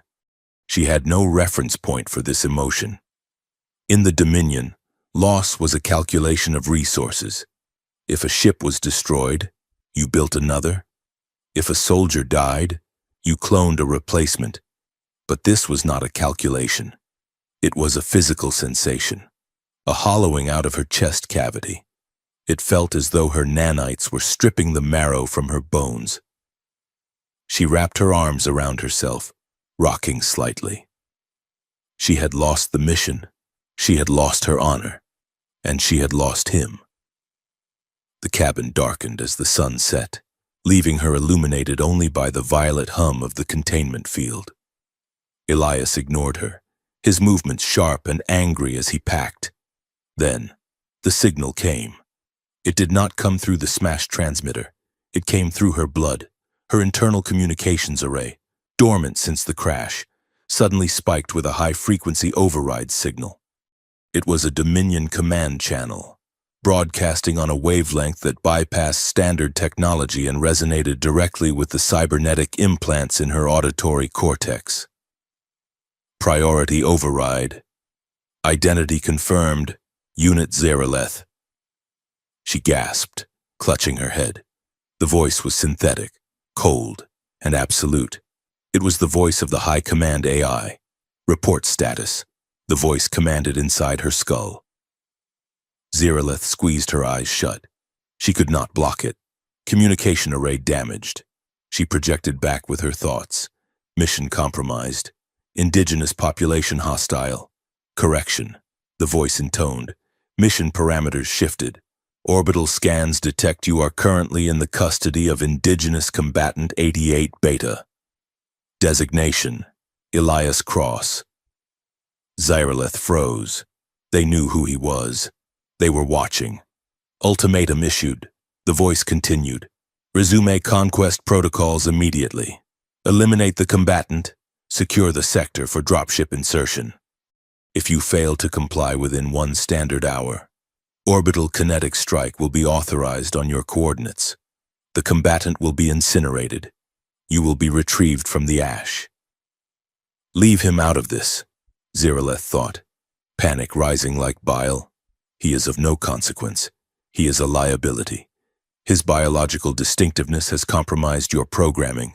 Eliminate him, High Princess, or we will remove him for you. The connection severed with a screech of static. Zeroleth sat panting in the cage. 1 hour. She had 60 minutes before a tungsten rod the size of a telephone pole was dropped from orbit at Mach 10, vaporizing the cabin and everything within a mile radius. She looked at Elias. He was checking the load on his pistol, his back to her. He had no idea that the sky was about to fall. She had to leave. She had to surrender to the Dominion to save him. If she returned to the fleet, they would call off the strike. She would be reconditioned, her memories wiped, her personality reset. She would forget Elias Cross. She would forget the taste of coffee and the warmth of the fire. But he would live. It was a fair trade. She closed her eyes, accessing her internal command interface to initiate the surrender beacon. She navigated through the corrupted file architecture of her own mind, looking for the emergency exfiltration protocol. And there she found it. A hidden partition, a data file labeled Genesis Omega. It was encrypted with the Empress's personal cipher, but the crash had damaged the firewalls. The file lay open, exposed like a raw nerve. Curiosity, a trait her creators had tried to breed out of her, compelled her to look. She opened the file. It was a video log. The image of the Empress, her mother, shimmered into existence in her mind's eye. The Empress sat on the obsidian throne, her face a mask of terrifying beauty. Subject Zeroleth is nearing maturity. The Empress spoke, her voice smooth as velvet. Physical augmentations are within expected parameters. However, psychological profiles indicate a persistent flaw. The subject exhibits high levels of empathy and a tendency toward independent moral reasoning. These traits are incompatible with the role of High Empress. Zeroleth's breath caught, a flaw they had known. The Council advises termination. The Empress continued. However, the subject represents a significant investment of resources. She will be deployed to the Sol system. The insertion pod has been rigged with a delayed trigger explosive in the thruster manifold. The explosion will appear accidental. If she survives the crash, she will be stranded without support. The mission is a null vector. She is not expected to conquer Earth. She is expected to die there. The video ended. Zeroleth stared at the empty space where the hologram had been. She was never meant to return. The sabotage was not a traitor. It was her mother. The mission was a lie. The conquest was a lie. She was garbage, thrown into a gravity well to burn because she had the capacity to feel. The realization did not break her. It forged her. The grief evaporated, replaced by a cold, crystalline fury. The Dominion had betrayed her. They had sent her to die, and now they threatened to kill the only thing in the universe that had ever shown her kindness. They wanted a weapon? She would show them a weapon. She stood up. "Elias," she said. He didn't turn. "Save it. Listen to me," she commanded, her voice resonating with a power that vibrated the floorboards. Elias turned, surprised by the tone. Ziraleth looked at the containment field. It was powered by the drone cores. Dominion tech. Her tech. She raised her hand. Her eyes glowed, not with the soft blue of the night before, but with a blinding, furious white. She reached out with her mind, bypassing the physical generator and connecting directly to the energy signature of the drone cores. "Submit." She ordered the energy. The violet field screamed. Sparks showered the room. The generator on the floor smoked, then exploded in a shower of sparks. The barrier vanished. Elias raised his pistol, leveling it at her chest. "Stay back." Ziraleth stepped over the wreckage of the generator. She walked toward him. She did not raise her hands. She did not manifest a shield. She walked with her chest open to the barrel of his gun. "Shoot me if you must," she said, her voice calm. "But we are out of time." Elias hesitated. His finger tightened on the trigger, but he did not fire. "Why did you break out? To kill me? To save you," she said. She stopped 3 feet from him. "The Dominion has authorized an orbital strike, a kinetic bombardment. It will impact in 40 minutes. They want me back, Elias, or they want us both dead." Elias lowered the gun slightly. "Is this another lie?" Ziraleth tapped her temple. "I accessed their files. I know the truth now. I was never sent here to conquer you. I was sent here to be disposed of. My own mother sabotaged my ship. She feared I was too weak, too human." She took a step closer. The gun was now pressing against her chest. She didn't care. "I have nothing left. Elias, no home, no people, no purpose. The only thing I have is the memory of how you looked at me in that ranger station." Elias stared at her. He saw the tears standing in her eyes, not the confusion of the night before, but the clarity of heartbreak. He saw the woman who had fought wolves for him. He saw the monster who had killed soldiers for him. He saw the totality of her, stripped of all armor. He lowered the gun. "We have to go," he said hoarsely. "If a strike is coming, we need to be underground." "The old observatory mines." Ziraleth nodded. "Yes. But first..." She stopped him. She reached out and took the gun from his hand, setting it on the table. Elias watched her, wary. Ziraleth looked at him. She saw the man who had defied his own military to save a wedding. The man who had defied common sense to save an alien. The man whose moral compass was the only true north she had ever known. She had spent her life demanding that others kneel. She had been bred to look down on the universe from a throne of bone and steel.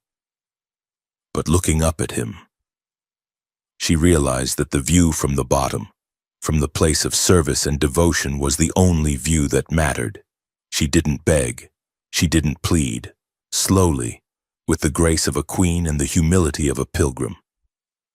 Ziraleth lowered herself. She sank to the floor. She bowed her head, her silver hair spilling forward to touch his boots. She placed her hands on the ground, palms open, a universal gesture of surrender. "I was created to conquer," she whispered, the words trembling in the quiet room. "That is my code. That is my blood." Elias stood frozen. He looked down at the most powerful being he had ever met, a woman who could crush tanks with her mind, kneeling at his feet in a cabin that smelled of wood smoke and impending death. He felt his own walls crumble, the betrayal, the anger, the fear, it all washed away, replaced by an overwhelming surge of protective love. He dropped to his knees in front of her. He reached out and gently cupped her face, lifting her chin until her eyes met his. Her face was wet with tears. "Then kneel," he whispered, his thumb brushing her cheekbone, not in fear, but in love. Ziralith let out a sob that was half laugh, half cry. She surged forward, collapsing into him.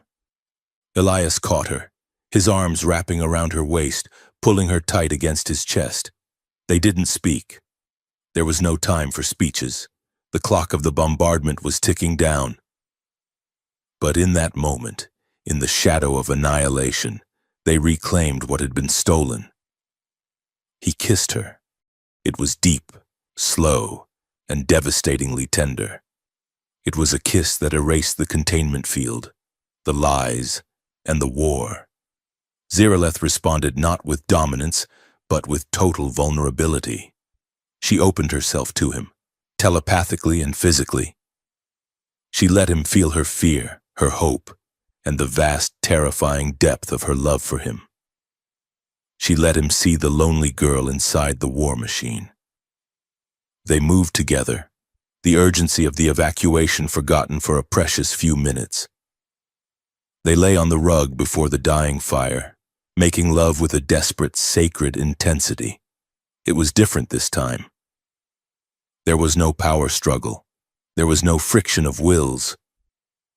There was only the weaving together of two souls that had been cast out by their respective worlds and had found a new home in each other. When it was over, they lay forehead to forehead, breathing the same air. Ziralith felt a shift in her genetic code. It was subtle, a rewriting of the fundamental sequences that drove her. The imperative to conquer was gone. In its place, a new command had been written, etched in the fire of Elias's touch: protect. She sat up, pulling away from him. Her eyes were clear. Her resolve was iron. "We must move," she said, standing and pulling him up with her. "The strike is coming." Elias nodded, grabbing the duffel bag. He looked at her, and for the first time, he didn't see an alien, or a princess, or a threat. He saw his partner. "Where do we go?" he asked. Ziralith walked to the door and threw it open, looking up at the stars where the Dominion fleet waited. "We are going to war," she said. "But this time, we fight on our terms." She grabbed his hand, interlacing her fingers with his. "And we do not lose." They ran into the darkness of the forest, leaving the cabin behind, just as the first streak of fire appeared in the upper atmosphere, painting the sky with the color of judgment. The road to the truth was paved with gravel and surrounded by the rusted skeletons of abandoned machinery. The decommissioned Pine Ridge Observatory sat atop the mountain like a bleached skull, its great dome cracked open to the sky, staring blindly at the stars it once charted. Ziralith kicked the door open. The lock snapped with a sound like a dry twig breaking. She swept into the dusty interior, her thermal vision cutting through the gloom, scanning for heat signatures. There were none. Only the cold, dormant hum of the server banks in the basement. Elias followed her, his rifle shouldered, looking around at the cobwebs that draped the room like funeral shrouds. "Subtle," he remarked, stepping over the broken door. "We do not have time for subtlety," Ziralith replied, her voice echoing in the vast circular chamber. "The Dominion fleet is recalibrating. My survival has disrupted their predictive algorithms, but they will adjust. We need to find the proof before they glass this mountain." She moved to the central console. It was a relic of the late 20th century, a bank of monitors and physical keyboards covered in a thick layer of gray dust. Zeraleth looked at it with undisguised disdain. "You expect me to interface with this?" she asked, hovering a hand over the plastic keys. "It is barbaric. It uses binary code. It is like trying to communicate by banging rocks together." Elias leaned against a rusted railing, checking the sight lines. "It's called typing, Your Highness. And it's all we have. This place is hardwired into the old defense satellite grid. If there is a way to tap into the Dominion feed without alerting them, it is through here." Zeraleth sighed, a sound that was becoming increasingly human. She cracked her knuckles. She placed her hands on the keyboard. Her fingers moved in a blur, typing faster than any human typist could track. The screen flickered to life, scrolling lines of green code reflecting in her silver eyes. "Your culture is obsessed with physical input," she muttered as she bypassed a firewall. "Buttons, levers, switches, it is so tactile. We like to feel things," Elias said, a playful edge to his voice. "You should know that by now." Zeraleth paused, her hands hovering over the keys. A memory of the night before, the fire, the rug, the feeling of his skin against hers flashed through her mind. She felt a flush of heat that had nothing to do with her fusion core. "Focus. Elias," she chided, though she did not look back at him. "I am focused," he said. "I am watching the door. You are the one blushing."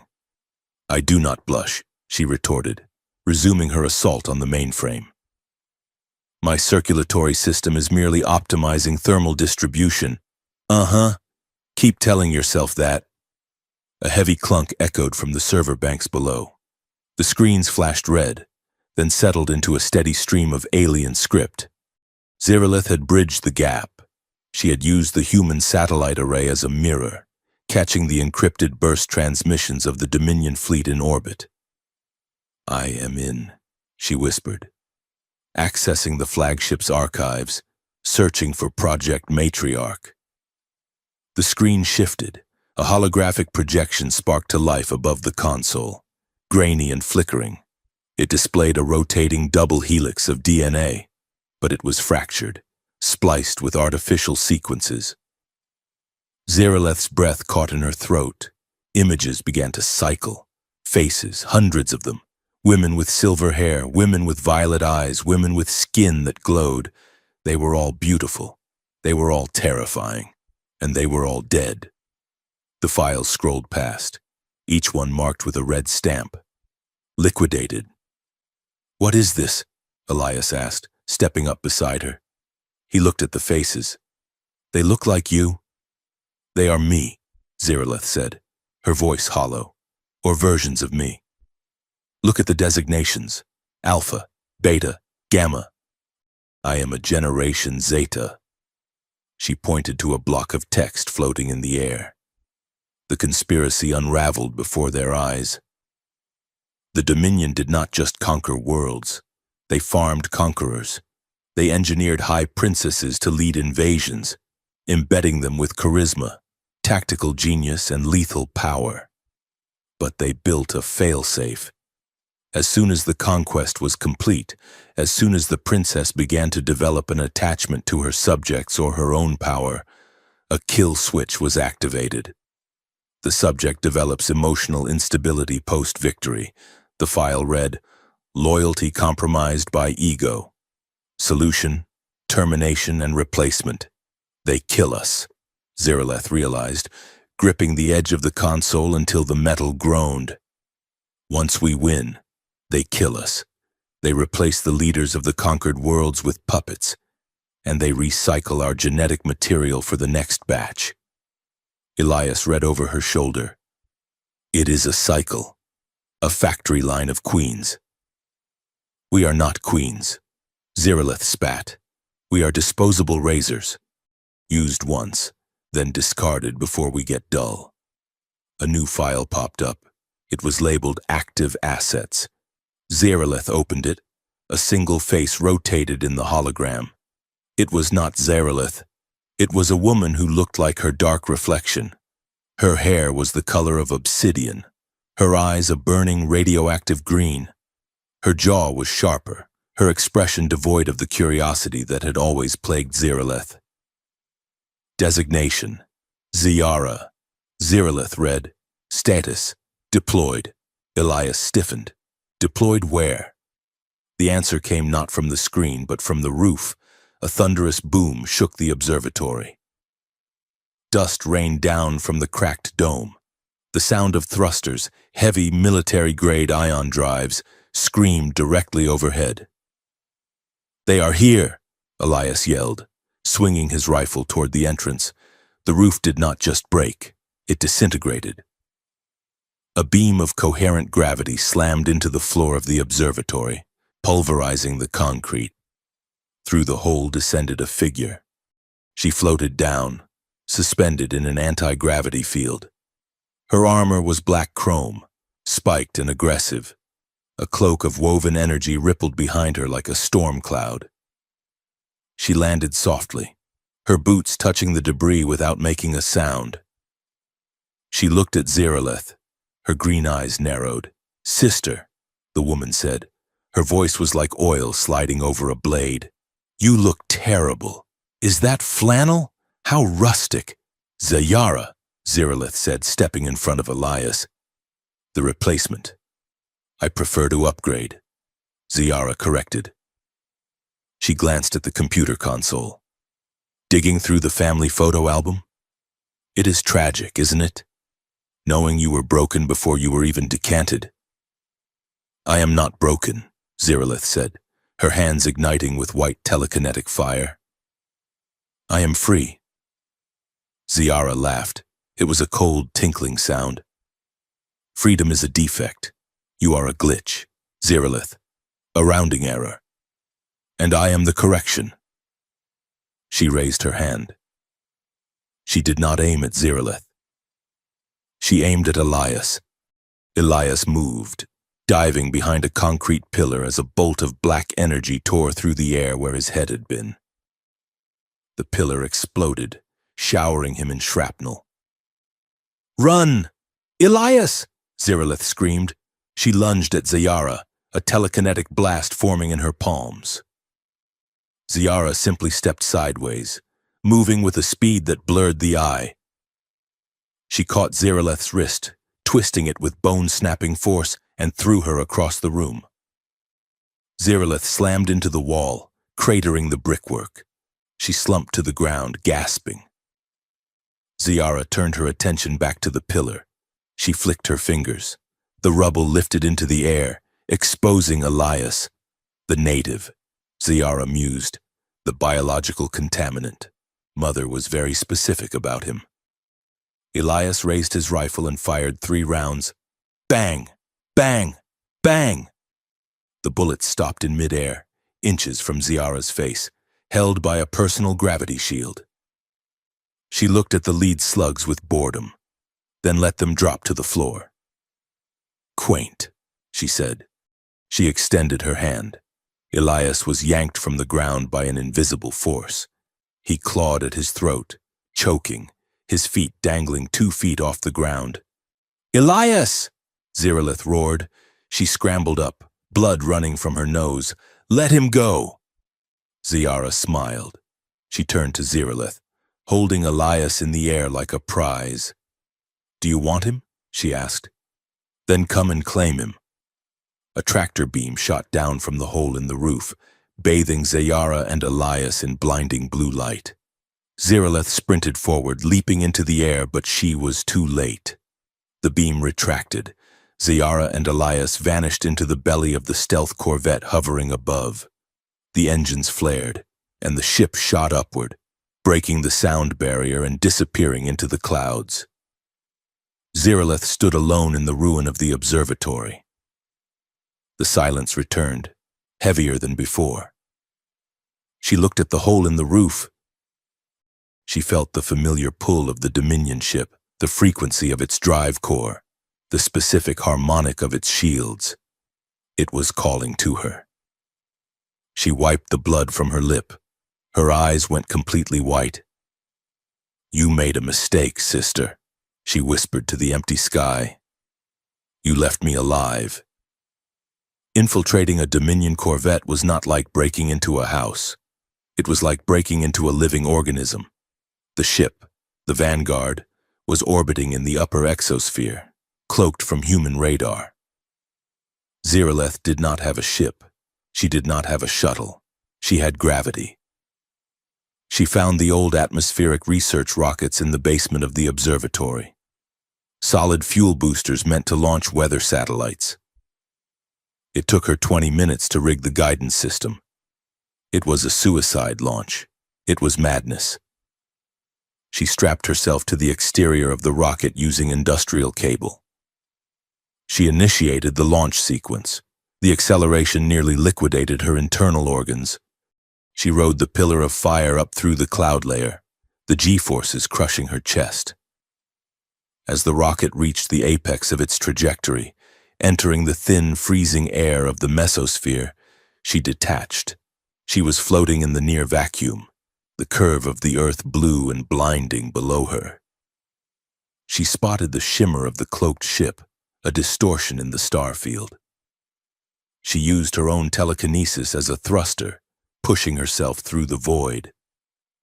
She hit the hull of the Vanguard with a silent thud. Her synthesis suit sealed instantly, protecting her from the vacuum. She placed her hand on the outer airlock. She spoke the override codes in the language of the High Command. Authorization Gamma 90. Emergency access. The ship recognized its princess. The airlock hissed open. Zeraleth stepped inside. The air was sterile, smelling of ozone and recycled oxygen. The corridors were dark, lit by the pulsing red veins of the power conduits. It felt like walking into the belly of a beast she had once called mother. She moved. She did not sneak. She walked down the center of the hallway. Drones scuttled out of the walls to intercept her. She crushed them with a thought, imploding their chassis without breaking stride. Soldiers came around corners. She threw them into the bulkheads. She reached the central gravity lift. She knew where Ziyara would be. The combat deck. The place where sisters were meant to spar. The doors opened. The combat deck was a vast spherical chamber. The walls were lined with gravity generators capable of shifting the floor to any surface. In the center of the room, suspended in a stasis field, was Elias. He was unconscious, stripped to his waist, sensors attached to his chest. He was alive, his heartbeat displayed on a monitor. Ziyara stood beneath him. She had shed her cloak. She held a double-bladed energy staff that hummed with a hungry violet light. "You took the scenic route," Ziyara noted, spinning the staff. "Let him go," Zeraleth said, her voice echoing in the sphere. "This is between us." "It is," Ziyara agreed. "But he is the prize. The winner takes the planet. The loser takes the void." She tapped a control on her wrist. The gravity in the room shifted. Down became sideways.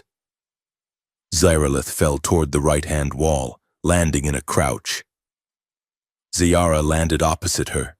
They stood on the walls, facing each other across the vast open space of the sphere. The fight began. It was a blur of motion and light.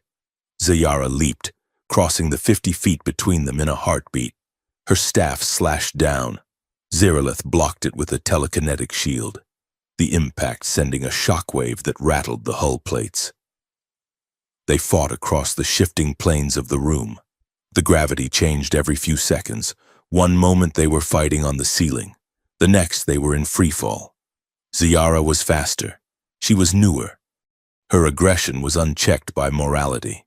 She fought with a sadistic glee, her staff carving gouges into Zeraleth's armor, drawing lines of glowing blue blood. "You are weak," Ziyara screamed, kicking Zeraleth in the chest. "You hesitate. You think." Zeraleth tumbled through the air as gravity vanished. She spun, righting herself, and landed on a floating platform. "I feel," Zeralith shouted back. Zayara landed on the platform with her. She swung the staff low. Zeralith jumped, the blade passing inches beneath her feet. Feelings are flaws, Zayara hissed. They make you soft. Look at you, fighting for a mud planet and a savage. You could have been a god. I was a god. Zeralith parried a blow with her bare hands, her gauntlet sparking against the energy blade. It was lonely. She caught the shaft of Zayara's weapon. She didn't pull away. She stepped in. She looked into Zayara's eyes. They were green, burning with the same fire Zeralith had once held. You don't have to do this, Zeralith said, holding the weapon fast. You saw the files. You saw the truth. They will kill you too. Zayara, if you win today, you die tomorrow. They will replace you with the next model. Zayara paused. For a microsecond, the green fire wavered. The programming fought against logic. Join me, Zeralith pleaded. We can stop them. We can be free. Zayara looked at Elias, suspended in the center of the chaotic room. Then she looked back at Zeralith. A sneer curled her lip. Freedom, she spat, requires a soul. And I was not given one. She triggered the overload on her staff. The weapon exploded. The blast threw them apart. Zeralith slammed into the far wall, her vision graying out. Zayara was thrown into the control console. The impact shattered the gravity regulator. The room began to scream. The gravity generators went haywire, pulling in different directions at once. The ship groaned, structural integrity failing. Zayara pulled herself up from the wreckage. She was bleeding, her black armor cracked. She pulled a jagged shard of metal from the console. She didn't look at Zeralith. She looked at Elias. If I cannot win, she rasped, then you lose. She launched herself toward the stasis field, the metal shard aimed at Elias's heart. No! Zeralith didn't think. She didn't calculate. She extended her hand and pulled. She didn't pull Zayara back.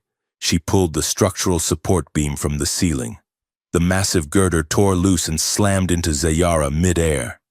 It pinned her to the floor with a sickening crunch of metal and bone. Zeralith dropped to the floor as the gravity stabilized into a standard 1G downward pull. She ran to Zayara. The Dark Princess was pinned, her chest crushed. Green blood pooled around her. Her eyes were dimming. Zeralith fell to her knees beside her. I am sorry, she whispered. I am so sorry. Zayara looked up. The hate was gone. There was only fear. The fear of a child in the dark. I was perfect, Zayara gasped, blood bubbling on her lips. You were, Zeralith said, stroking her sister's hair. You were perfect. Zayara exhaled, her head lolled to the side. The green light in her eyes went out. The ship lurched violently. Explosions rippled through the hull. The reactor was going critical. Zeralith scrambled to the stasis controls. She smashed the release. The field dropped. Elias fell. She caught him before he hit the deck. He groaned, his eyes fluttering open. He looked at the chaos, at the dead body of Zayara, at the flashing red lights. Did we win? He mumbled. We survived, Zeralith said, hauling him up. Can you run? For you? Elias grinned weakly. Always. They ran. The corridors were tilting, the floor buckling upward. Fire chased them down the hallways. The vanguard was breaking apart in the upper atmosphere, pieces of it burning up as they fell. They reached the escape pod bay. Only one pod remained functional. Zeralith shoved Elias inside. She punched the launch coordinates. She hesitated at the door. The ship was her connection to her past, to her power, to everything she had been. Zeralith! Elias yelled from the pod. Get in! She looked back at the burning bridge, then stepped into the pod. The door was sealed. The launch thrusters fired. The pod shot away from the dying corvette just as the reactor breached. A star of white light blossomed in the silence of space, consuming the vanguard and the body of the Dark Sister. The pod tumbled down toward the earth, shaking violently as it hit the atmosphere. The heat shield glowed orange. Elias gripped Zareleth's hand. His knuckles were white. "We're coming in hot," he shouted over the roar. Zareleth looked at him. She saw the fear in his eyes, but also the fierce, unyielding presence that had grounded her from the moment they met. She squeezed his hand. "Let it burn," she whispered. "We might not make it," Elias said, looking at the altimeter spinning down. Zareleth leaned her head on his shoulder, watching the fire outside the window. It was beautiful. It was terrifying. It was the only place she wanted to be. "If I die beside you," she said softly, feeling the truth of it vibrate in her bones, "I die free." The pod streaked across the sky, a falling star carrying a fugitive queen and a rogue soldier, destined to crash into the world one last time. The escape pod did not glide. It fell. It was a burning stone dropped from the hand of an angry god, streaking across the mesosphere with a tail of fire that was visible from 3 states. Inside, the temperature was rising past critical levels. The heat shield was compromised, a spiderweb of fractures glowing cherry red inches from their faces. Zareleth gripped the restraints, her knuckles white. Beside her, Elias was shouting out altitude readings over the roar of the atmospheric friction. 30,000 feet. Angle is too steep. We are going to bounce. Hold the line, Zareleth shouted back, feeding her own energy into the pod's failing stabilizers. "I will not let us burn," the pod shrieked. The G-forces slammed them into their seats, crushing the air from their lungs. Below them, the vast amber expanse of the Nevada desert rushed up to meet them. They were not aiming for a city. They were aiming for the largest patch of nothingness on the map. Unfortunately, the map was outdated. The impact was a tectonic event. The pod skipped once off a sand dune, shattering the glass into sand, then plowed into the earth, carving a trench 300 yards long before coming to a violent, smoking halt against a concrete barrier. Silence followed. A ringing. Absolute silence. Zareleth coughed, the air inside the pod thick with the smell of ozone and burnt circuitry. She shoved the emergency release. The bolts blew outward. The hatch fell away with a heavy clang. She stumbled out into the blinding sunlight. The heat of the desert was different from the heat of re-entry. It was dry, oppressive, a physical weight. She reached back in and hauled Elias out. He was conscious but dazed, blood streaming from a cut above his eye. "We made it," he wheezed, falling to his knees in the sand. Zareleth scanned the horizon. Her optical sensors zoomed in. "We are not alone," she said. Dust clouds were rising in the distance, vehicles, fast movers, and above, the thwup-thwup-thwup of rotors. 2 Apache attack helicopters crested the dunes, their weapon systems locking onto the crash site. "Identify," a voice boomed from a loudspeaker. "Put your hands on your heads and kneel." Zareleth looked at the approaching army.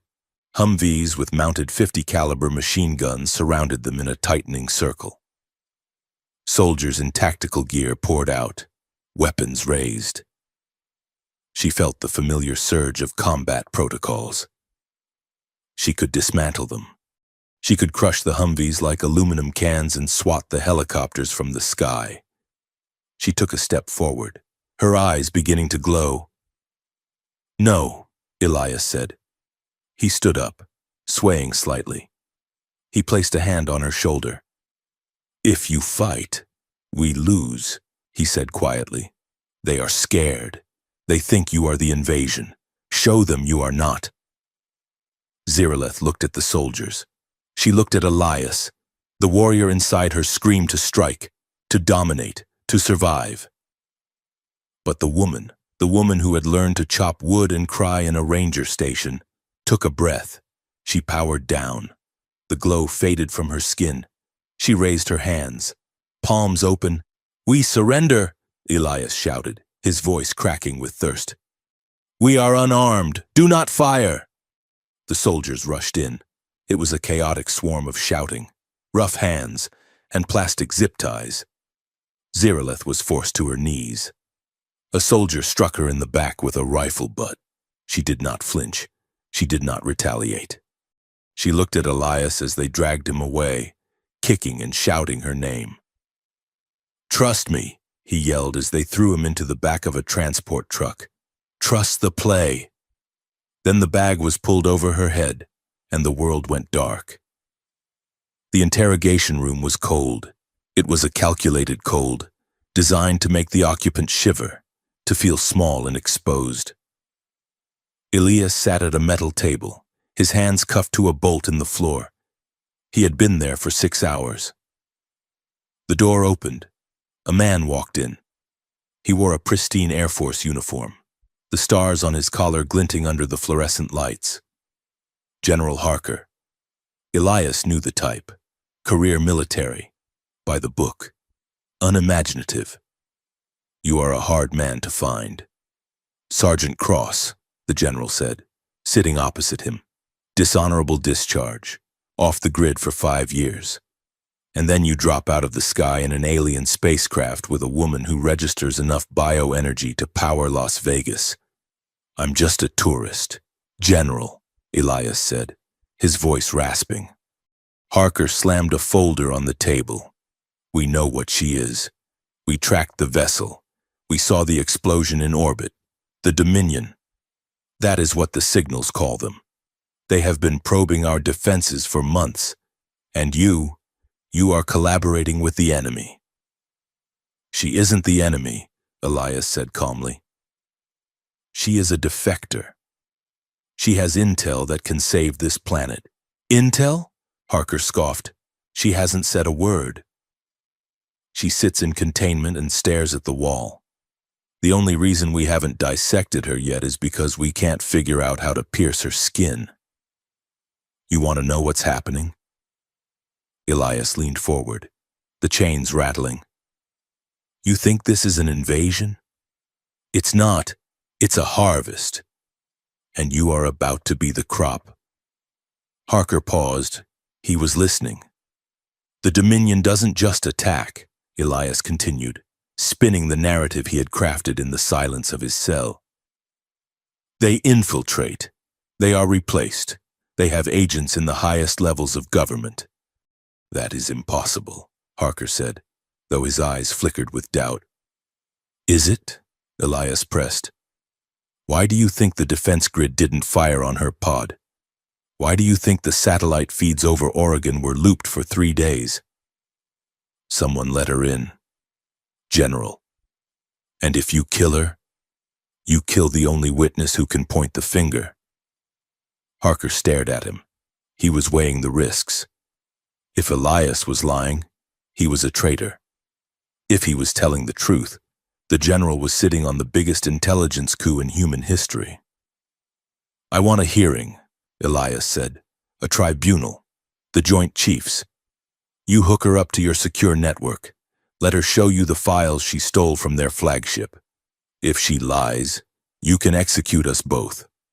But if she is telling the truth, you get to be the hero who saved the world." Harker stood up. He paced the small room. He was ambitious. Elias counted on that. "A closed session," Harker said finally. "No press, just the brass. And if she tries anything, if she so much as blinks wrong, we vaporize her." "Deal," Elias said. The tribunal was held in a bunker 300 feet beneath the Nevada desert. The room was lined with screens, the air recycled and stale. 5 men and women sat behind a raised dais, the Joint Chiefs of Staff. Ziraleth was brought in first. She was encased in a heavy glass suppression box, her hands bound in magnetic shackles. She looked tired, her silver hair matted, but her head was held high. She scanned the room, her eyes landing on Elias as he was escorted to a podium. She gave a microscopic nod. She was ready.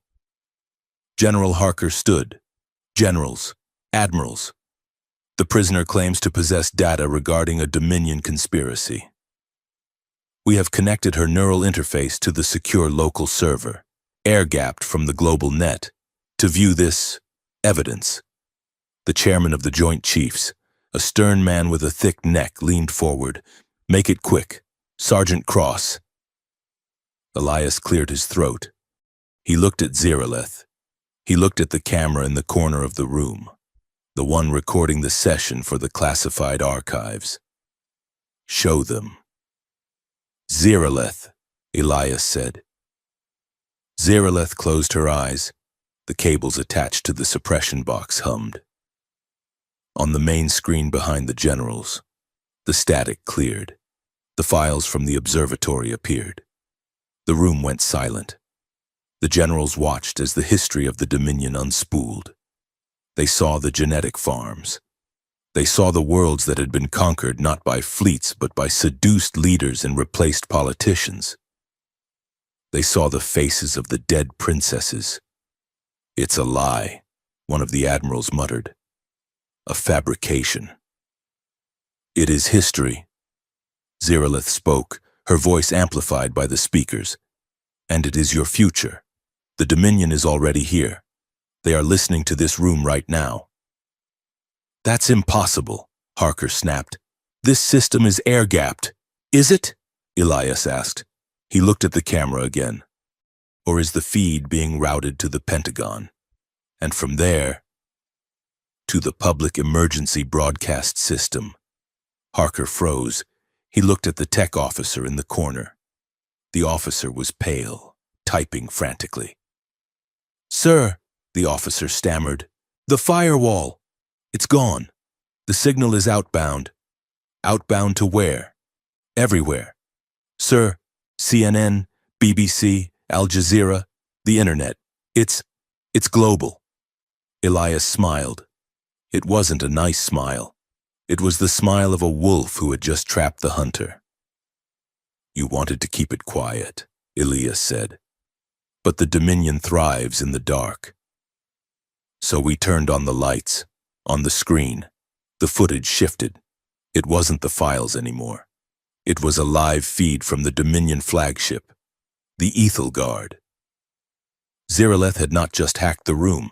She had piggybacked the signal to the fleet she had commanded. The world saw the armada hanging in the shadow of the moon.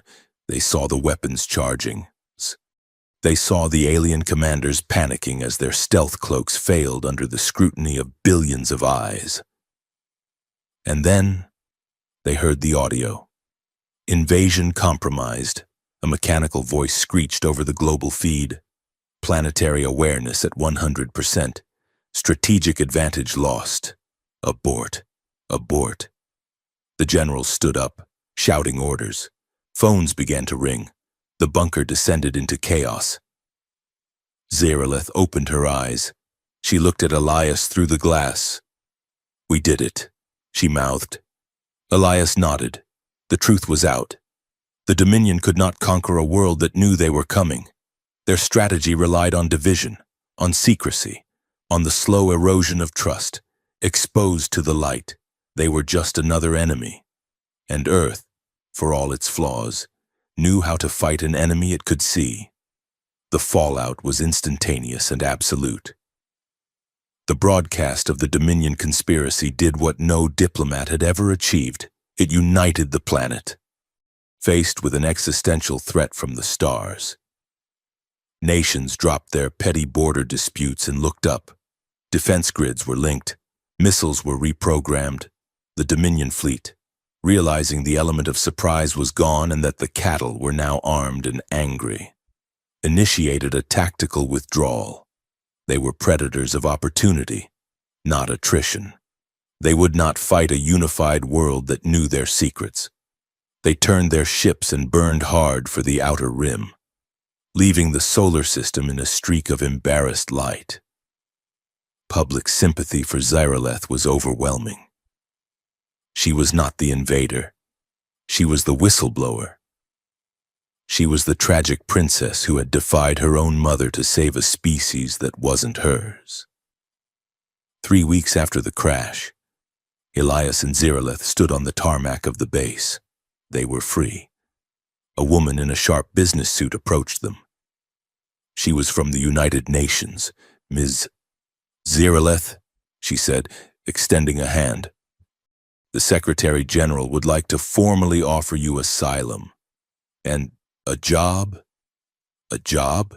Zeraleth asked, raising an eyebrow. Ambassador, the woman said. You know them. You know their tech, their language, their strategies.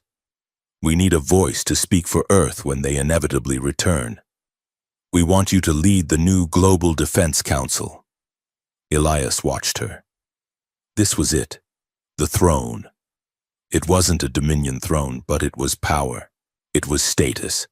It was a chance to be a queen again, a queen of defense rather than conquest. Zeraleth looked at the woman. She looked at the waiting limousine. Then she looked at Elias.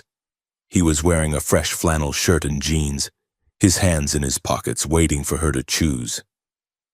She looked at the sky, blue and empty of ships. I am not a leader, Zeraleth said softly. I was bred to be a symbol, a weapon. I have spent my entire life standing in front of people, casting a shadow. She took a step back, interlacing her fingers with Elias's. I think I would like to stand beside someone for a while. The UN representative blinked. You are refusing. But what will you do? Zeraleth smiled. It was a genuine smile, one that reached her eyes. I am going to learn how to be human, she said. And I hear that takes a lifetime. She turned to Elias. Take me home, soldier. The cabin was new, built of cedar and stone, nestled deep in the Smoky Mountains where the mist clung to the trees like a memory.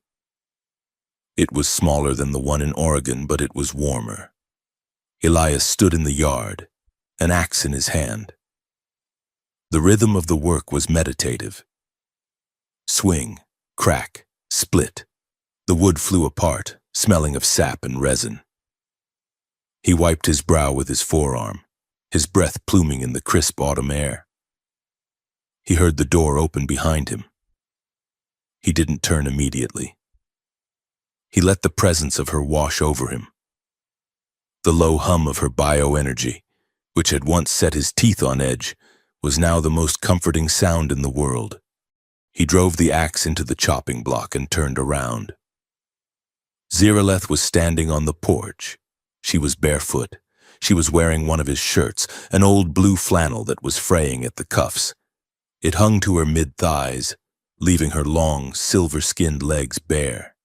The geometric runes on her skin were faint, pulsing with a slow, contented rhythm. She held 2 mugs of coffee. You are working too hard, she said, walking down the steps. The grass was cold, but she didn't flinch. Winter is coming, Elias said, taking the mug she offered. Need to keep the fire fed. Zeraleth looked at the woodpile. You could just ask me to heat the house. I could raise the ambient temperature to 70 degrees in 3 seconds. Elias took a sip of the coffee. It was perfect. Black, strong. A hint of cinnamon. Her touch. Where's the fun in that? He teased. I like the work. Reminds me I'm alive. Zeraleth stepped closer. She placed a hand on his chest, her palm warm through his shirt. I do not need reminders, she whispered, every beat of this. She tapped his heart. Is reminder enough? Elias looked down at her. The fierce, terrifying alien princess who had crashed into his life was gone. In her place was a woman who hummed while she cooked, who read poetry by the fire, and who still, occasionally, tried to use telekinesis to pass the salt when she thought he wasn't looking. He set his mug down on the chopping block. He wrapped his arms around her waist, pulling her into him. You know, he murmured, resting his forehead against hers. You once said you weren't made to kneel. Ziraleth looked up at him. Her violet eyes were full of the reflection of the trees, the sky, and him. I wasn't, she said, a smile playing on her lips, until I met you. She stood on her tiptoes and kissed him.